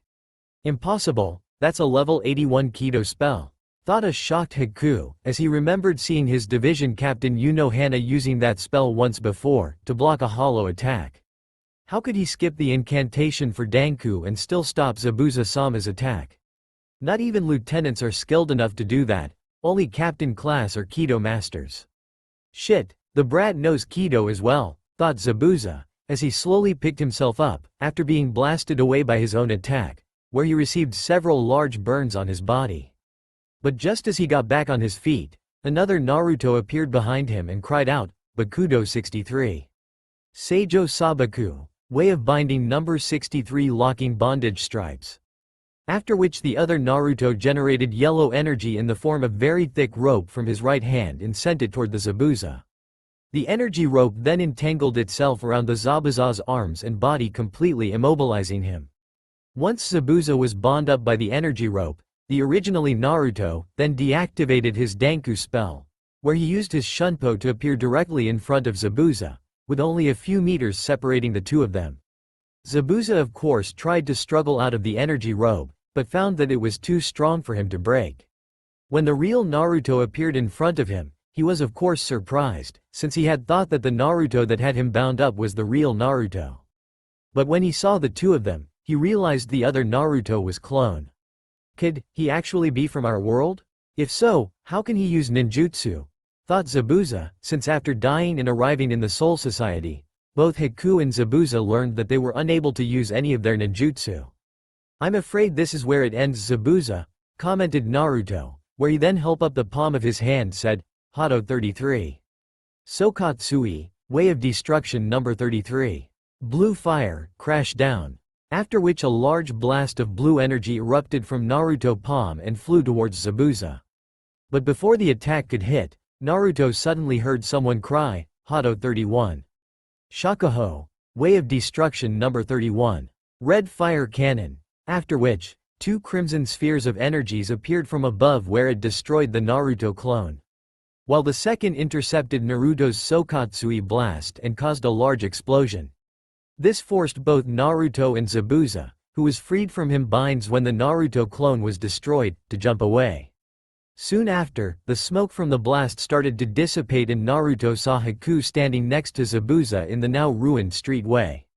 HMPH. Using a level 31 Kido, without incantations, not too shabby for a 5th seat, thought the blonde hooded boy. Well, it's about time you joined the fun. I was beginning to think you were going to sit back and watch the whole thing, commented Naruto, from the rooftop he was standing on, looking down at Haku and Zabuza.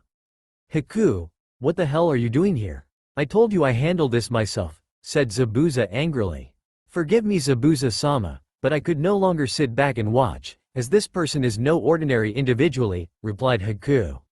At this, Zabuza only scoffed and muttered, I could still have taken him, though secretly he did agree with Haku. Since he knew that his opponent was much stronger than he appeared, and given how Naruto had tricked him earlier to use a lot of his energy, he was not in great shape. Hence to beat him, Zabuza knew he needed Haku's help. He only hoped that his captain and his division wouldn't hear about this, since members of Squad 11 fought their battles alone. It doesn't matter to me whether I fight one of you, or the two of you, since it's going to end the same either way, commented Naruto. Well, aren't we the arrogant one, commented Zabuza, as he stared at Naruto, as he was eager to finish their fight.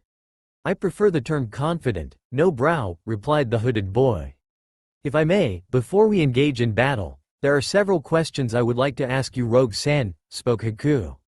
Well, it would depend on the questions, answered Naruto. How is it that you're able to do Kage Bunshin no Jutsu, shadow clone technique, asked the former Hyden user. Oh, so you know the Kage Bunshin no Jutsu, which means you're from the shinobi world as well.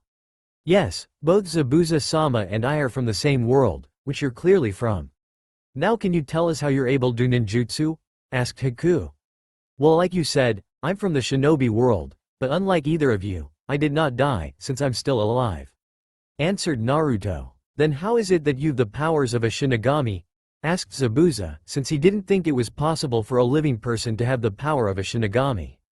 Well, as you may or may not know, several hundred years ago or more, back when shinobi were on the rise, the Soul Society in its infinite wisdom began to experiment on people with the ability to use chakra, in the hope of finding a way to reproduce chakra, so to use it in their war against hollows. Naturally, their experiments failed and an unexpected side effect appeared in many of those who were experimented on. This side effect resulted in the creation of what is commonly known in the shinobi world as bloodlines, explained Naruto. Naturally, after hearing this, both Zabuza and Haku were shocked beyond belief. Haku was especially stunned by the news, since if this was true, then his bloodline was the result of experiments done of his ancestors by the Soul Society. Before either Zabuza or Haku could comment of this new revelation, Naruto continued with his story. Now, after seeing the results of what their experiments were doing to the people of our world, the Soul Society ordered a halt to the experiments and ordered the shinobi world to be sealed off. Unfortunately, not everyone agreed with the top brass's decision, where the head scientist of the team that experimented on the people in our world went rogue and continued his experiments.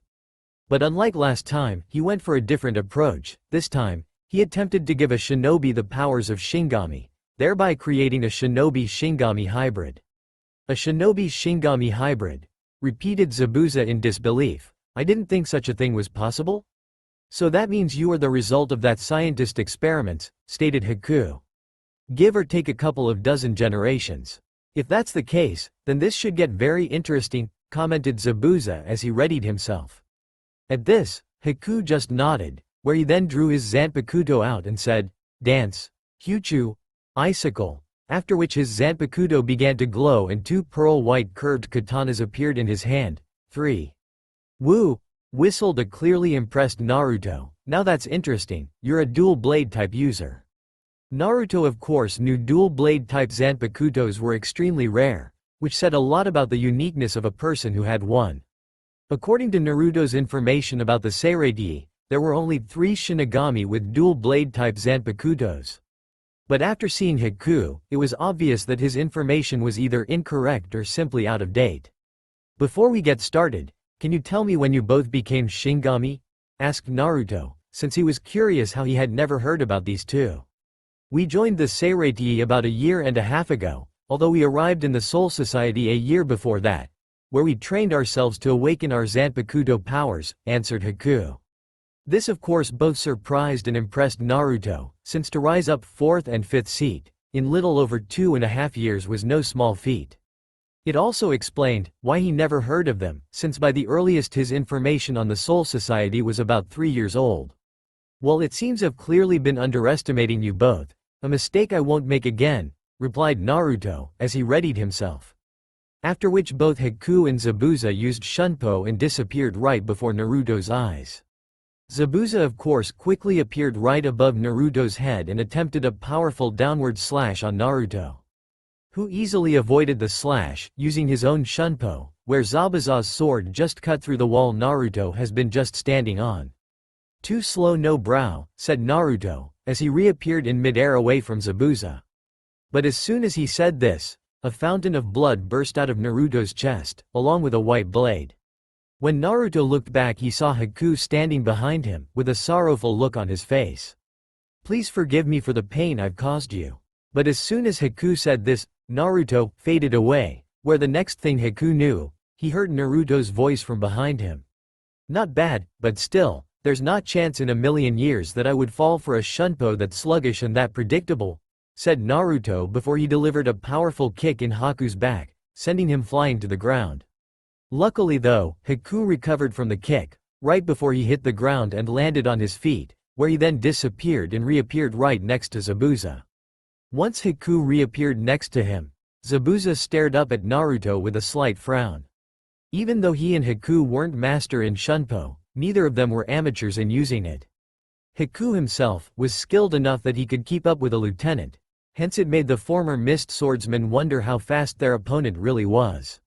Since he remembered seeing a member of the Seireiti's stealth unit using a technique like that, which was similar to a Kawarimi no Jutsu, body replacement technique, used in the shinobi world. At the same time, Naruto stared back at Haku and Zabuza, where he decided to up the ante a bit, where then place his tanto in his mouth and then formed a hand seal for one of his favorite jutsus, the Kage Bunshin no Jutsu. Naruto had learned the technique with the help of his mother, who had borrowed a scroll with details on how it was done. After making a clone of himself, Naruto and his clone disappeared and reappeared right in front of Haku and Zabuza, where he engaged Haku and his clone attacked Zabuza. For the next few minutes Naruto and Haku fought each other in a fierce battle with their swords, where Naruto found Haku to be quite skilled with his dual Zanpakuto. No doubt thanks to his training as a Shinigami and as a shinobi, back when he was alive. Soon after, the two of them broke apart from one another and ended up facing each other again on a large flat rooftop. Haku then raised her right-hand katana and swung it in a horizontal slash, while crying out, "Hyakuwa, Ice Edge, B." After which a crescent-shaped wave of ice erupted from Haku's katana, where several dozen ice spikes sprung from it, nearly impaling the hooded boy. Fortunately though for Naruto, he was able to avoid the deadly ice attack by jumping up into the air and then falling down towards Haku from above. The former Kiri-nin of course acted quickly, where he raised his left-hand katana up and blocked Naruto's sword slash. After which the two of them re-engaged each other in a fierce sword battle. As the battle continued, Naruto began to force Haku back, despite the 5th seat having more swords than him. Realizing what was happening, Haku decided to gain some distance from his opponent, where he jumped off the rooftop and into the air and before Naruto could follow after him. Haku raised both his katana together in an X-like shape and started gathering the surrounding water vapor around him. As he did, hundreds of small snowflake-like objects started to appear around Haku. After which Haku then broke his two katana away from one another and cried out, "Hyaseka, frozen snowflakes." Knowing he couldn't avoid all of Haku's snowflake projectiles, Naruto once again used Danku to block the deadly attack. But as soon as he did this, Naruto sensed his shadow clone being destroyed by Zabuza. But just as the young Shinigami was about to turn around and look for Zabuza, the former demon of the hidden mist appeared behind Naruto and separated the hooded boy from his lower half with his massive sword. "You're finished," stated Zabuza with a smirk behind his mask, which quickly disappeared when he saw Naruto fade away, revealing that the young boy had once again used Utsuzumi to avoid being cut in two. As soon as Zabuza realized this, he started to look for Naruto, but before he could find the hooded boy, Naruto suddenly heard Haku yell out to him. "Zabuza-sama, above you." When Zabuza looked up, he saw Naruto falling down from above him with his free left hand stretched forward, which was generating yellow-like orb of lightning. Hado 63. Raikoho. Way of Destruction number 63. Thunder Roar Seer. Roared Naruto, after which a massive blast of energy erupted from Naruto's hand, completely destroying the building below. After the blast, a massive cloud of smoke appeared around the blast radius. As the smoke continued to rise, Zabuza appeared out of the smoke, with his uniform in even worse shape than before. He also has several scorch marks on his arms and torso, no doubt caused by the blast. "Are you alright, Zabuza-sama?" asked the concerned Haku, after the former ice users appeared next the taller man, when he landed on one of the streets near the now destroyed building. "Yeah, I'm fine, but that was a close one," muttered the man. "You got that right, no brow. If you had been any slower, your partner here and his division would be scrapping your remains off this entire area," spoke Naruto from behind the two former shinobi. Upon hearing Naruto's voice, both Shinigami quickly spun around in surprise with the swords forward, since neither of them had sensed Naruto until he spoke. When they turned around, they saw Naruto sitting up on the wall directly behind him, with an amused smirk. "How the fuck did he sneak up behind us without alerting us?" thought Zabuza with confusion. "His stealth skill are clearly high," thought Haku with equal surprise. "Well now, do you want to call it quits or are you hungry for some more?" asked the hood-wearing boy with a cheeky grin. "Damn brat, I going to enjoy cutting him into pieces," thought Zabuza. "Zabuza-sama, if we are to defeat him, we must work together," spoke Haku, where the former mist swordsman just nodded in agreement, knowing that Haku was right. After Zabuza nodded in agreement, Haku then brought both his katana forward and began to gather the water vapor from the air around him, after which he then said, "Gyoko Kasumi, chilling mist, D." As soon Haku said this, a thick mist started to form around them and cover the entire area. Before Naruto could even wonder what was going on, both Haku and Zabuza disappeared into the mist. Are they trying to use the mist to make an escape? Naruto thought, as he jumped onto a building rooftop before he suddenly heard Zabuza's laughter from the mist. "Hee, what's wrong's brat? Are you starting to get scared?" "Well, you should be," said Zabuza from right behind Naruto, who barely evaded a large slash from the large, that would have cut him in two. After dodging Zabuza's attack, Naruto prepared to strike back, but before he could, Zabuza disappeared in the mist. As Naruto looked around for Zabuza, the former Kiri shinobi once again appeared next to Naruto and swung his sword at him again. Luckily, thanks to many years of intense training with his adopted mother, Naruto was able to evade another lethal slash from Zabuza's blade. Sadly, he was unable to avoid it as well as he did before, where Zabuza cut Naruto's left sleeve and gave the hooded boy a large cut. "Pretty good, but you won't be able to avoid of my attacks forever," spoke Zabuza as he disappeared in the mist once again. "Damn it, now I get it, they're not using this mist to cover their retreat. They're using it to hide, so Zabuza can sneak up on me whenever he wants. I can't even sense their spiritual pressure or power since they're suppressing it," thought Naruto. Since from his visits to the shinobi world with his adopted mother, he had heard of a shinobi village called Kirigakure no Sato, village hidden in the mist. Who had shinobi trained in the art of killing people silently and track them through sound alone. He guessed this was how Zabuza was able to find him and come so close to him without him knowing. 8 points. Naruto heard the larynx, spine, lungs, liver, jugular vein, collarbone, kidney and heart. So many choices, I just can't decide which to choose. You can use all the scare tactica you want, Zabuza, but I'll tell you now, they aren't going to work on me, said Naruto.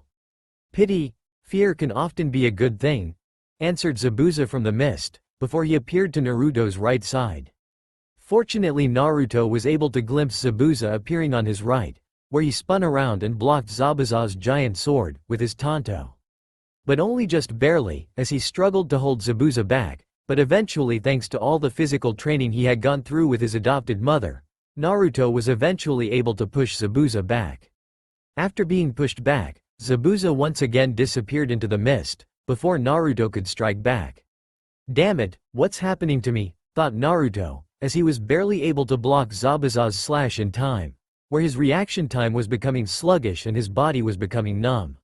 When he looked down at his right hand, his sword hand, she saw ice slowly forming on his hand.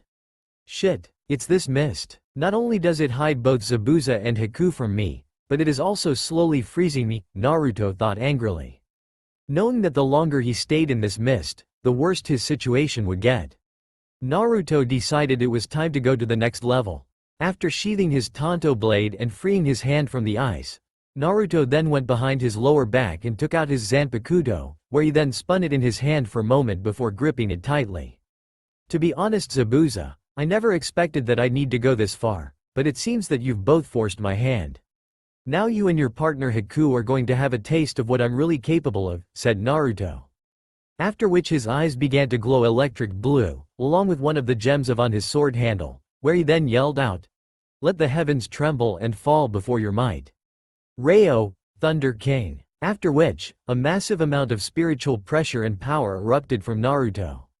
The force was so great that it actually blew away Haku's Gyoko Kasumi, chilling mist.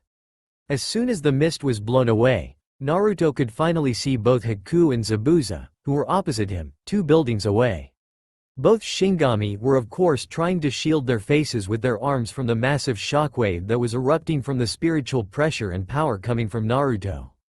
At the same time, both of them noticed that the sky above was starting to get dark, as storm clouds began to suddenly appear and cover the sky.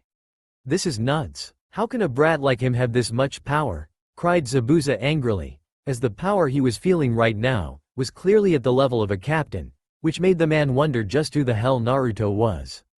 "Zabuza-sama, I think it would be wise to withdraw," said Haku, as he too began to worry. On the other side of the Seireitei, currently traveling through the Seireitei in her cat form, the former captain of Squad 2 Shiwan Yoruichi searched for her son and the rest of their companions. She eventually came to a halt when she noticed large dark storm clouds emanating from the far west of the Seireitei, along with a large spiritual power and the distant sound of thunder rumbling.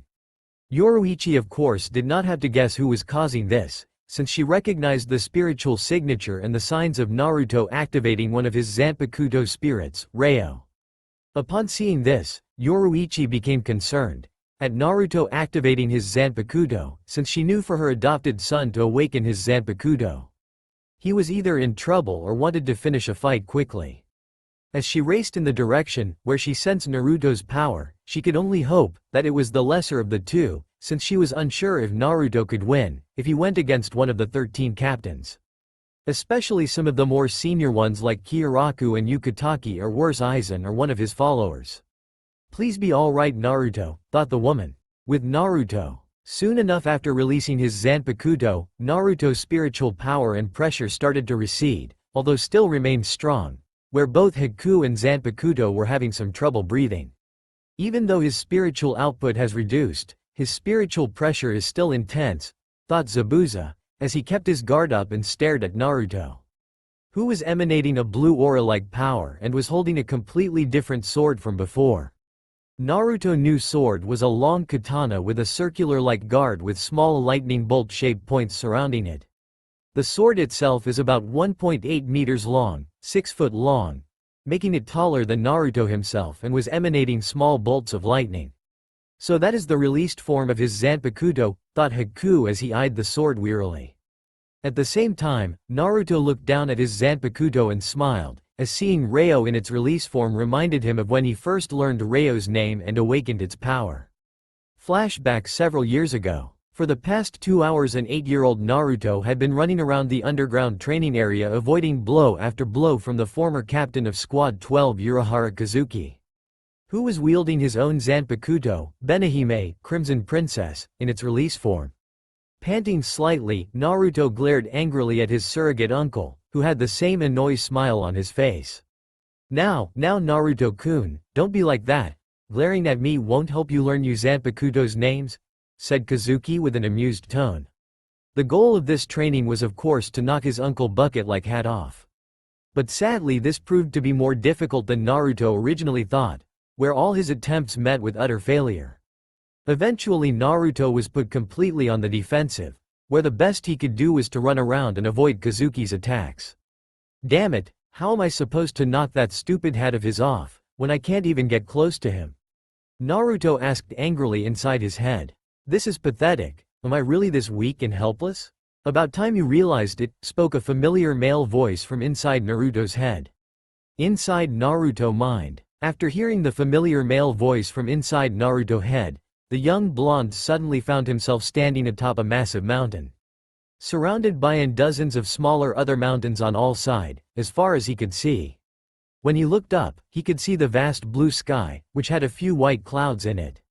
Where am I? Asked Naruto as looked around the small flat area of the mountaintop. You're in my world, said the familiar male voice from behind Naruto, who quickly spun around and found the same one-eyed samurai he met earlier. It's you, Hitotsu Teme, bastard Cyclops, declared Naruto as he pointed at the samurai-like men, who frowned angrily. That isn't my name, you little runt, although you'd know that if you actually opened your ears and listened to me. Hey, don't call me runt, Teme, yelled Naruto angrily. Make me shrimp boy, rounded the Zanpakuto spirit. For the next few minutes, Naruto attempted the punch and kick at the one-eyed samurai. But each time he would easily evade the young boy's attacks and either trip him up or push him away. Eventually, the Zanpakuto spirit decided to end this, as he knew that Naruto could never touch him. At least, not until he learned his name and could use his power. Well, I give you this, brat, you got plenty of spunk and determination, which luckily for you, is something I like, said the one-eyed samurai, as he looked down at the panting blonde. But still, guts and determination will only get you so far, when you don't have the power to back it up, and unless you learn my name, you'll never have the power you need. After hearing this, Naruto remained silent as he digested what his Zanpakuto spirit was telling him. So what is this place? This isn't the same place where I met you and the others, asked the blonde boy. The place where we met before was the world, where the others and I can meet you together. This place though is my own personal world, explained the samurai-like spirit. So does that mean the others have their own worlds as well? Asked Naruto, where the blue-wearing samurai just nodded.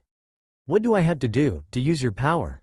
Stop running away like some headless chicken and face that bucket hat-wearing idiot like a real man, answered the samurai. If you do that, you'll finally be able to hear my name, since the only thing that's preventing you from hearing it is your own cowardice.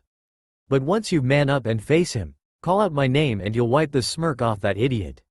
Real world. After returning to the real world, Naruto found himself once again facing Kazuki, where like before, Naruto was forced to jump away to avoid a powerful slash from the hat-wearing man. But unlike the last time, Naruto did not try to run away, instead he continued to face Kazuki and point his sword handle forward. Oh, aren't you going to run away, Naruto-kun? Asked Kazuki as he stared at the young blonde. No, I'm done running from you, Uncle Kazuki, as one way or the other, I'm going to knock that hat off you, stated Naruto. Well, you're welcome to try, Naruto-kun, replied the hat-wearing man, before he charged straight at Naruto. Don't back down, brat, stand your ground and call me out. Let the heavens tremble and fall before your might, Reo, roared Naruto, after which one of the gems of his sword hilt glowed blue and a massive burst of spiritual power erupted from Naruto and forced Kazuki back. After landing a couple of feet away from Naruto, Kazuki watched as the massive spiritual power died down and the smoke rose up. Eventually, the smoke began to dissipate, and a medium-sized silhouette appeared in the smoke. Once it fully dissipated, Kazuki could see Naruto holding his long Zanpakuto, which was over half his size and made the blonde man wonder now Naruto was able to hold it up. Well now, Naruto-kun, it's about time you released one of you Zanpakutos. But tell me, are you sure you can handle a sword like that? Let alone use it to knock my hat off, Kazuki asked. Oh, I'm more than sure I can handle this, Uncle Kazuki, as you're about to find out, replied the young boy, before he raised his long sword over his head and swung it down, while crying out, Raken, lightning blade. After swinging his sword down, a massive crescent-shaped blade of lightning erupted from his katana and flew straight at Kazuki, who was caught slightly off guard by the sudden attack. Acting quickly, Kazuki quickly swung his Zanpakuto and cried, Chikasumi no Tate, blood mist shield, creating a hexagonal-shaped crimson barrier in front of him, blocking Naruto's attack and protecting him from harm. But even still, the barrier did take some damage, where the left side of it was blasted off and there were several large cracks, which spread across the rest of it. Although the most shocking thing about the technique was the massive slash marks on the ground to Kazuki's sides.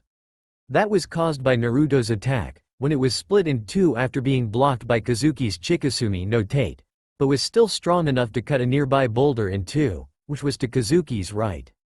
Not only that, but despite his Chikasumi no Tate taking root of the attack, Kazuki's hat was still blown off and cut in two by the shockwave of the attack. My, that was rather close. If I didn't have my barrier and put it up in time, that could have killed me, Kazuki commented with some amusement. Although it seems you succeed in killing my hat. It was then at this point that Kazuki noticed that Naruto was on the ground unconscious, most likely from exhaustion after using so much spiritual power, while his Zanpakuto returned to its sealed state. Seeing this, Kazuki smiled and went over to pick the young boy up, along with his Zanpakuto. As he carried the young boy back up to the stairs, Kazuki smiled down at the sleeping boy. Well done Naruto-kun, you've completed the first phase of part 3. Now get as much rest as you can, for you still have to learn the names of your two other spirits, after which you'll have to learn and master each of their powers, before you'll have full control of your Zanpakuto. End flashback. After releasing the Shikai form of Ryo, Naruto smirked at the two former Shinigami, who were still unnerved by the power Naruto was emanating and the storm he created when he released Ryo. Bleach Ost 1 number 20 Storm Center. So, who wants to go first? Asked the hooded boy as he held up his long katana. At this, both Haku and Zabuza charged together, but just as they reappeared and swung their swords, Naruto disappeared within the blink of an eye. He then reappeared above the two and swung his sword downward. Acting quickly, both Shinigami looked up and saw Naruto falling down towards them, where they jumped away in opposite directions to avoid Naruto's attack. But even after avoiding the attack, the slash was so powerful that the shockwave blew both former shinobi away. Fuck, how the hell can a simple slash like that be so powerful? Thought Zabuza, as he skidded across the ground. But as soon as the former demon of the hidden mist regained his footing, Naruto reappeared in front of his and tried to cut the man in two with his long sword. Luckily though, Zabuza was able to raise his sword up in time to block the slash, but only just barely, and continued to struggle to hold Naruto back, as the boy was much stronger than he appeared. Eventually Zabuza was able to jump away from Naruto, where he then swung his sword and used his onikiri, in an attempt to cut Naruto in half. Seeing this, Naruto then swung his own sword and cried, "Raken," creating a blue crescent blade of energy.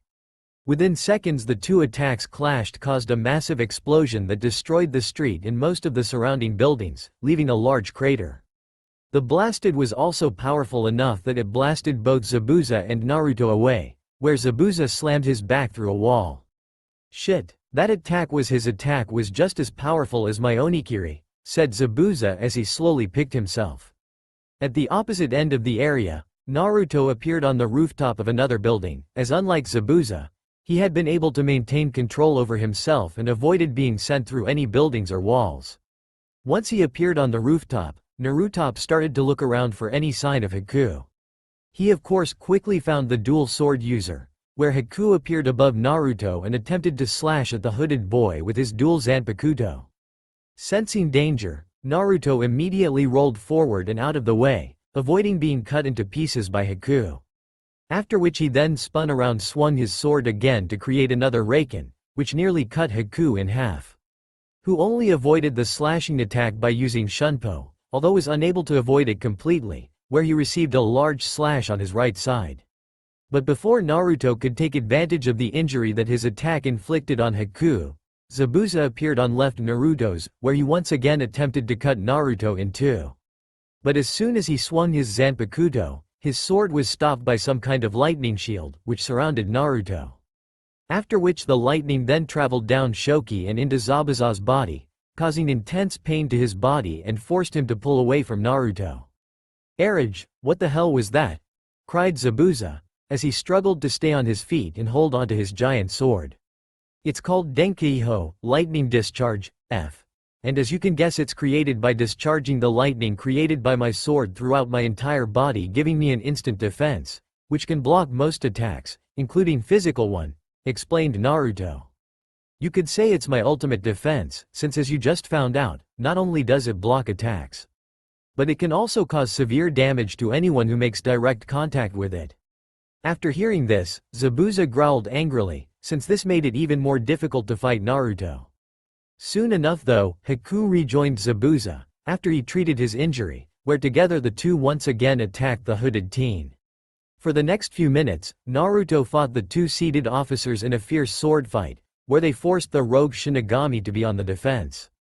As the two Shinigami proved to be an excellent fighting team, thanks to working for many years together, when they were alive in the shinobi world. Eventually though, Naruto was able to get away from the two, by using Utsuzumi, where he then reappeared high up in the air above the two Shinigami, with his Zanpakuto raised up above his head, pointing into the cloud-covered sky. Within seconds, a bolt of lightning struck the Zanpakuto, where the sword became covered in lightning. After which Naruto swung his sword down and roared out, "Kako Ikazuki, descending thunder. G," and sent a massive blast of lightning down on towards Zabuza and Haku. When the two former Kiri shinobi saw the massive blast of energy heading down towards them, they quickly tried to move out of the way of the blast and avoid being killed. Unfortunately though, the blast was much too powerful to escape fully, where they were both sent flying away by the blast. When the blast ended, the area that Naruto was fighting Zabuza and Haku was now one giant crater, surrounded by ruined buildings, which were damaged by the shockwave of the blast. End Bleach Ost 1 Number 20 Storm Center. Lying atop of the ruins of one of those buildings was Zabuza, who was covered in even more burns and bruises, caused by Naruto's attack. "Oh, what kind of fucked attack was that?" thought Zabuza, groggily, as he opened his eyes and slowly tried to get back onto his feet. But as soon as he did, he suddenly saw something heading towards him, and lifted his Zanpakuto up in an attempt to block it. But instead of blocking it, the thing went right through his large sword and pierced his left shoulder blade, pinning him to the wall behind him, which was the only thing left belonging to the destroyed building. When Zabuza looked at what had pierced him, he saw that it was a long thin blade with lightning surrounding. After being stabbed, Zabuza of course tried to move, but quickly found he could not when he felt the lightning from the blade surge through his body, causing it to go numb and stiff.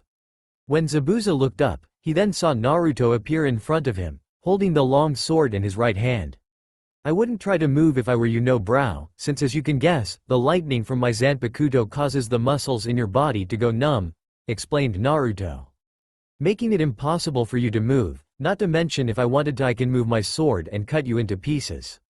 Zabuza of course growled at this, since he knew he was at Naruto's mercy and couldn't do anything. Luckily though for Zabuza, Naruto pulled his blade back to its normal length and let the man fall to the ground face first. "Lucky for you, no brow, I try to avoid killing people that aren't hollows," spoke Naruto, "and even though you and your partner attacked me, I'm glad we met, since you're the first Shinigami I've met who are from the shinobi world like me. Not to mention I enjoyed our little fight." After defeating Zabuza, Naruto jumped away, wanting to gain as much distance from the battlefield and him as possible. Knowing that a fight like this would have gained a lot of attention from people and it would be only a matter of time before more Shinigami arrived. But before Naruto could get too far, he suddenly sensed danger coming behind. Acting on his instincts, Naruto jumped away, barely avoiding a hail of large ice shaped like snowflakes. When Naruto turned around, he saw a fairly injured Haku standing on a nearby building, just outside the crater that Naruto's Kako Ikazuki caused. The young man in question had many burns and other injuries on his arms and legs, and his uniform was fairly torn up and was barely holding together. "What have you done to Zabuza-sama?" demanded the angry Haku, as he could not sense Zabuza's spiritual energy. "If you're thinking that I killed your boyfriend, then you're wrong. He's alive," stated Naruto. "I don't kill people who aren't hollows, unless I have to. He's just knocked out and won't be in any shape to fight anytime soon." After hearing this, Haku let out a sigh of relief, as he was relieved that Zabuza was still alive. But even after hearing this, Haku fell into a fighting stance and prepared to restart their battle. Seeing this, Naruto just raised his eyebrow, which Haku couldn't see, since the top portion of Naruto's face is covered by his hood. "Do you really want to do this, as given the shape you're in right now, you won't last very long against me? Not to mention, I don't really like fighting injured people." I am an officer of the Seireitei and added to what you did to Zabuza-sama. I cannot simply let you escape, Haku answered. After hearing this, Naruto sighed and slung his sword onto his shoulder. Hua, well, I give you props on being loyal to your partner and sticking to your principles, but that's all. I suggest that you prepare yourself, Rogue-san, replied Haku, before he disappeared and reappeared behind Naruto, who spun around and blocked both Haku's twin katana with his sword and pushed him away.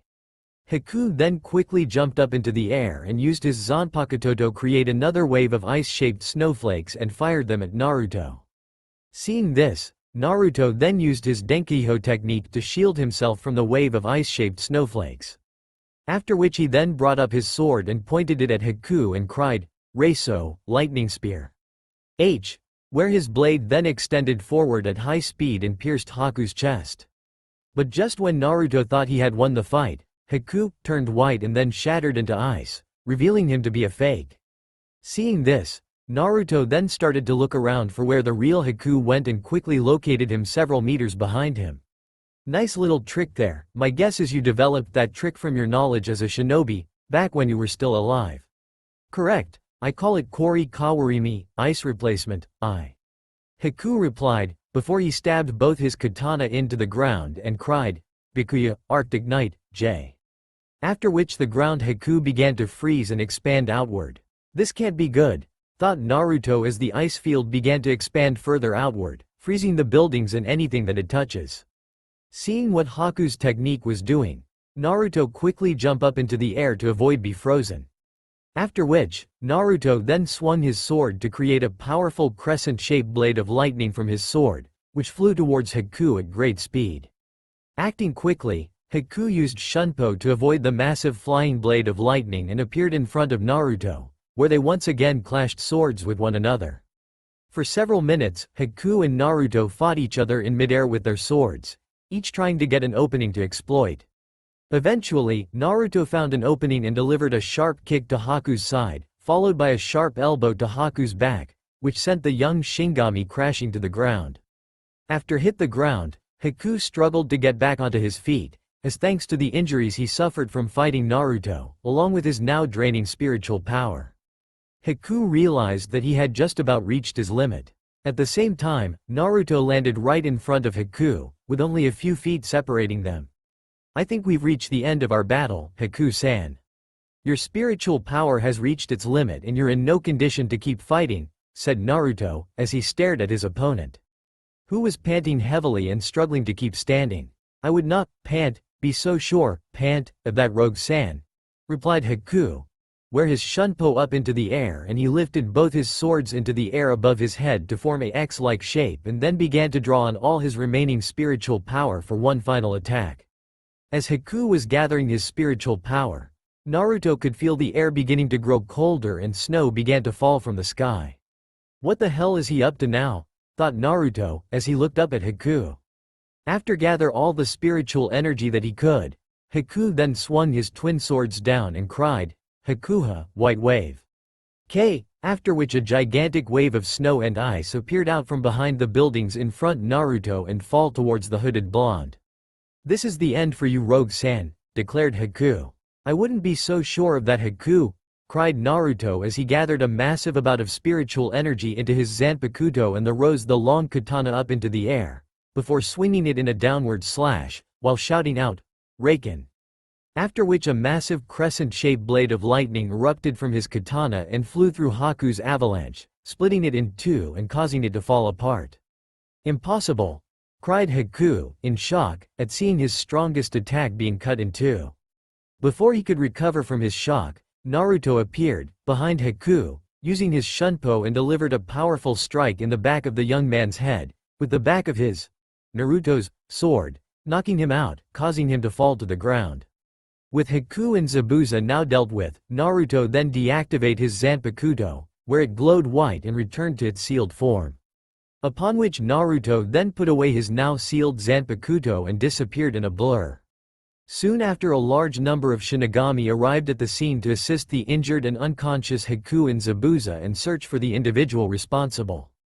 4th Division Hospital. currently standing over the injured Zabuza and Akaku, who was defeated by Ichigo. The captain of Squad 12 Mayuri Kuritsuchi was demanding answers to his questions on the Ryoka that defeated them. Both men of course refused to answer the captain's questions, even when he threatened them, which angered the man. But before Mayuri could punish either Zabuza or Akaku, the captain of Squad 11 Kenpachi Zaraki arrived and stopped him. Well, this is interesting, since when have you become important enough to punish members of other divisions? Mayuri, spoke the large man. Zaraki, growled the captain of Squad 12, before he relented and left the room, stating that neither Akaku nor Zabuza were worth his time. Once Mayuri left the room, both Zabuza and Akaku tuned to their captain. Kenpachi was of course the only captain in the Seireitei, who Zabuza both respected and feared as a commander, which said a lot about the man. Since there were very few people, who Zabuza either feared or respected, both when he was alive in the shinobi world and when died and became a Shinigami. Zabuza met Kenpachi when he first entered the Seireitei to become a Shinigami, where he challenged the man for his position as captain of the 11th Division. Needless to say, Zabuza lost and only survived his match with Kenpachi by sheer luck. Once he recovered, Zabuza requested to join Squad 11, stating that he wanted to serve under Kenpachi until he was strong enough to kill Kenpachi and take his place as captain. When Zaraki heard this, he was amused by Zabuza's decree and liked both his attitude and determination, where he made Zabuza his fourth seat. "Well, you two certainly got your assess handed to you," commented Zabuza as he stared at his two subordinates. "So why are you here? I find it unlikely that you would simply come here and visit us," commented Zabuza. "Oh, we didn't plan to come here," replied the Lieutenant Squad 11, Kusajishi Yachiru, who appeared from Kenpachi's left shoulder, the adopted daughter of Kenpachi. "We only arrived here because Ken-chan got us lost again." "Oh, just great, that brat's here too," thought the annoyed Zabuza, when he saw Yachiru. Since he was never too fond of the pink-haired girl and found her to be an irritation at best. He was also frustrated at the fact that he had to answer to a pipsqueak like her, although knew well enough not to challenge her. Not only because she was the adopted daughter of his captain, but also because Zabuza knew that the girl was more powerful than she appeared. "So how are you feeling, Q-Ball, Zabi?"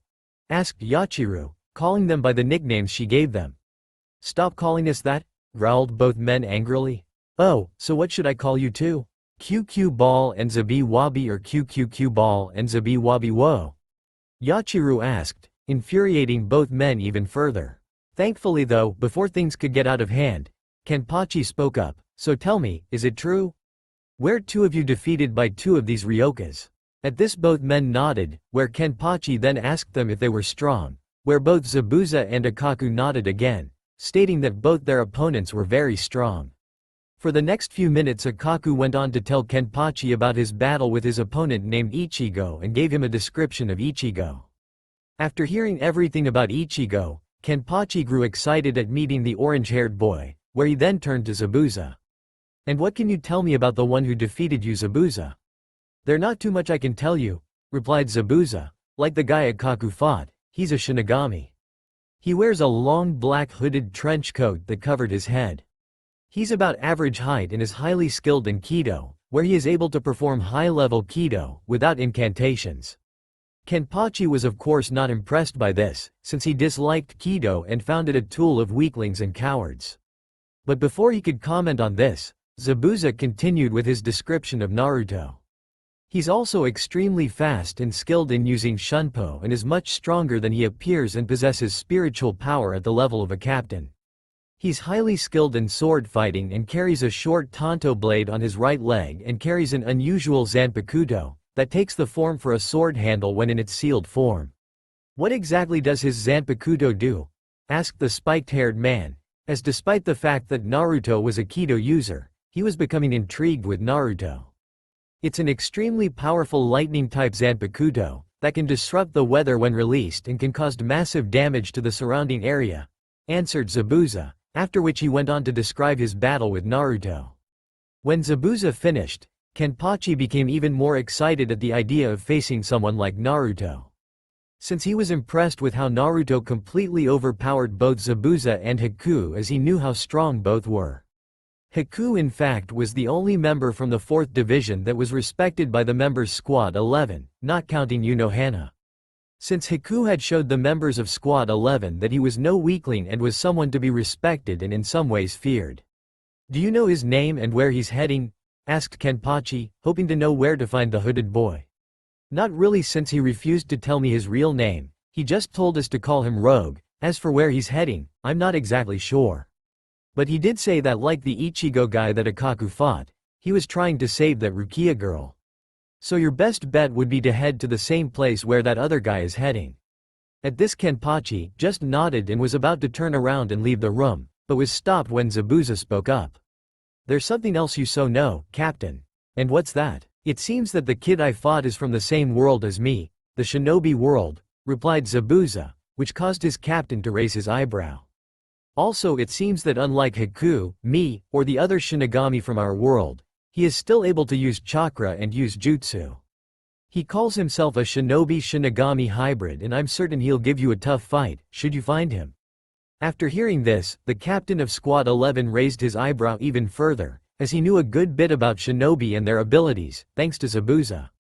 "Well, he sounds like he'd been fun to fight too," grinned the fighting Manic, before he left to search for his new prey.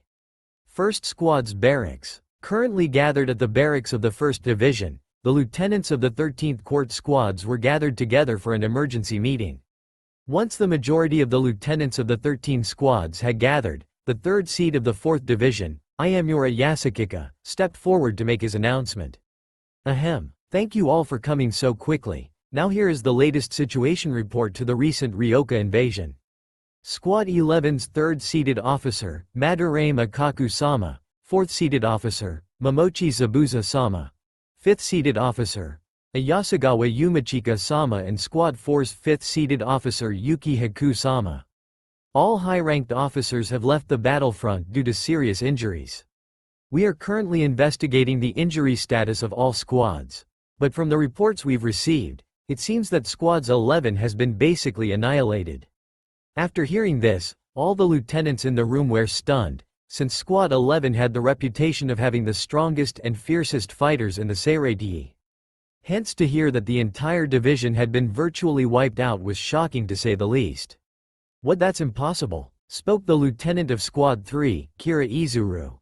"That can't be," said a worried Hinamori Momo, who was the lieutenant of Squad 5. "How can a couple of Ryoka wipe out an entire division and take out so many high-rank officers in just a few hours?" muttered the lieutenant of Squad 9, Hisagi Shuhei.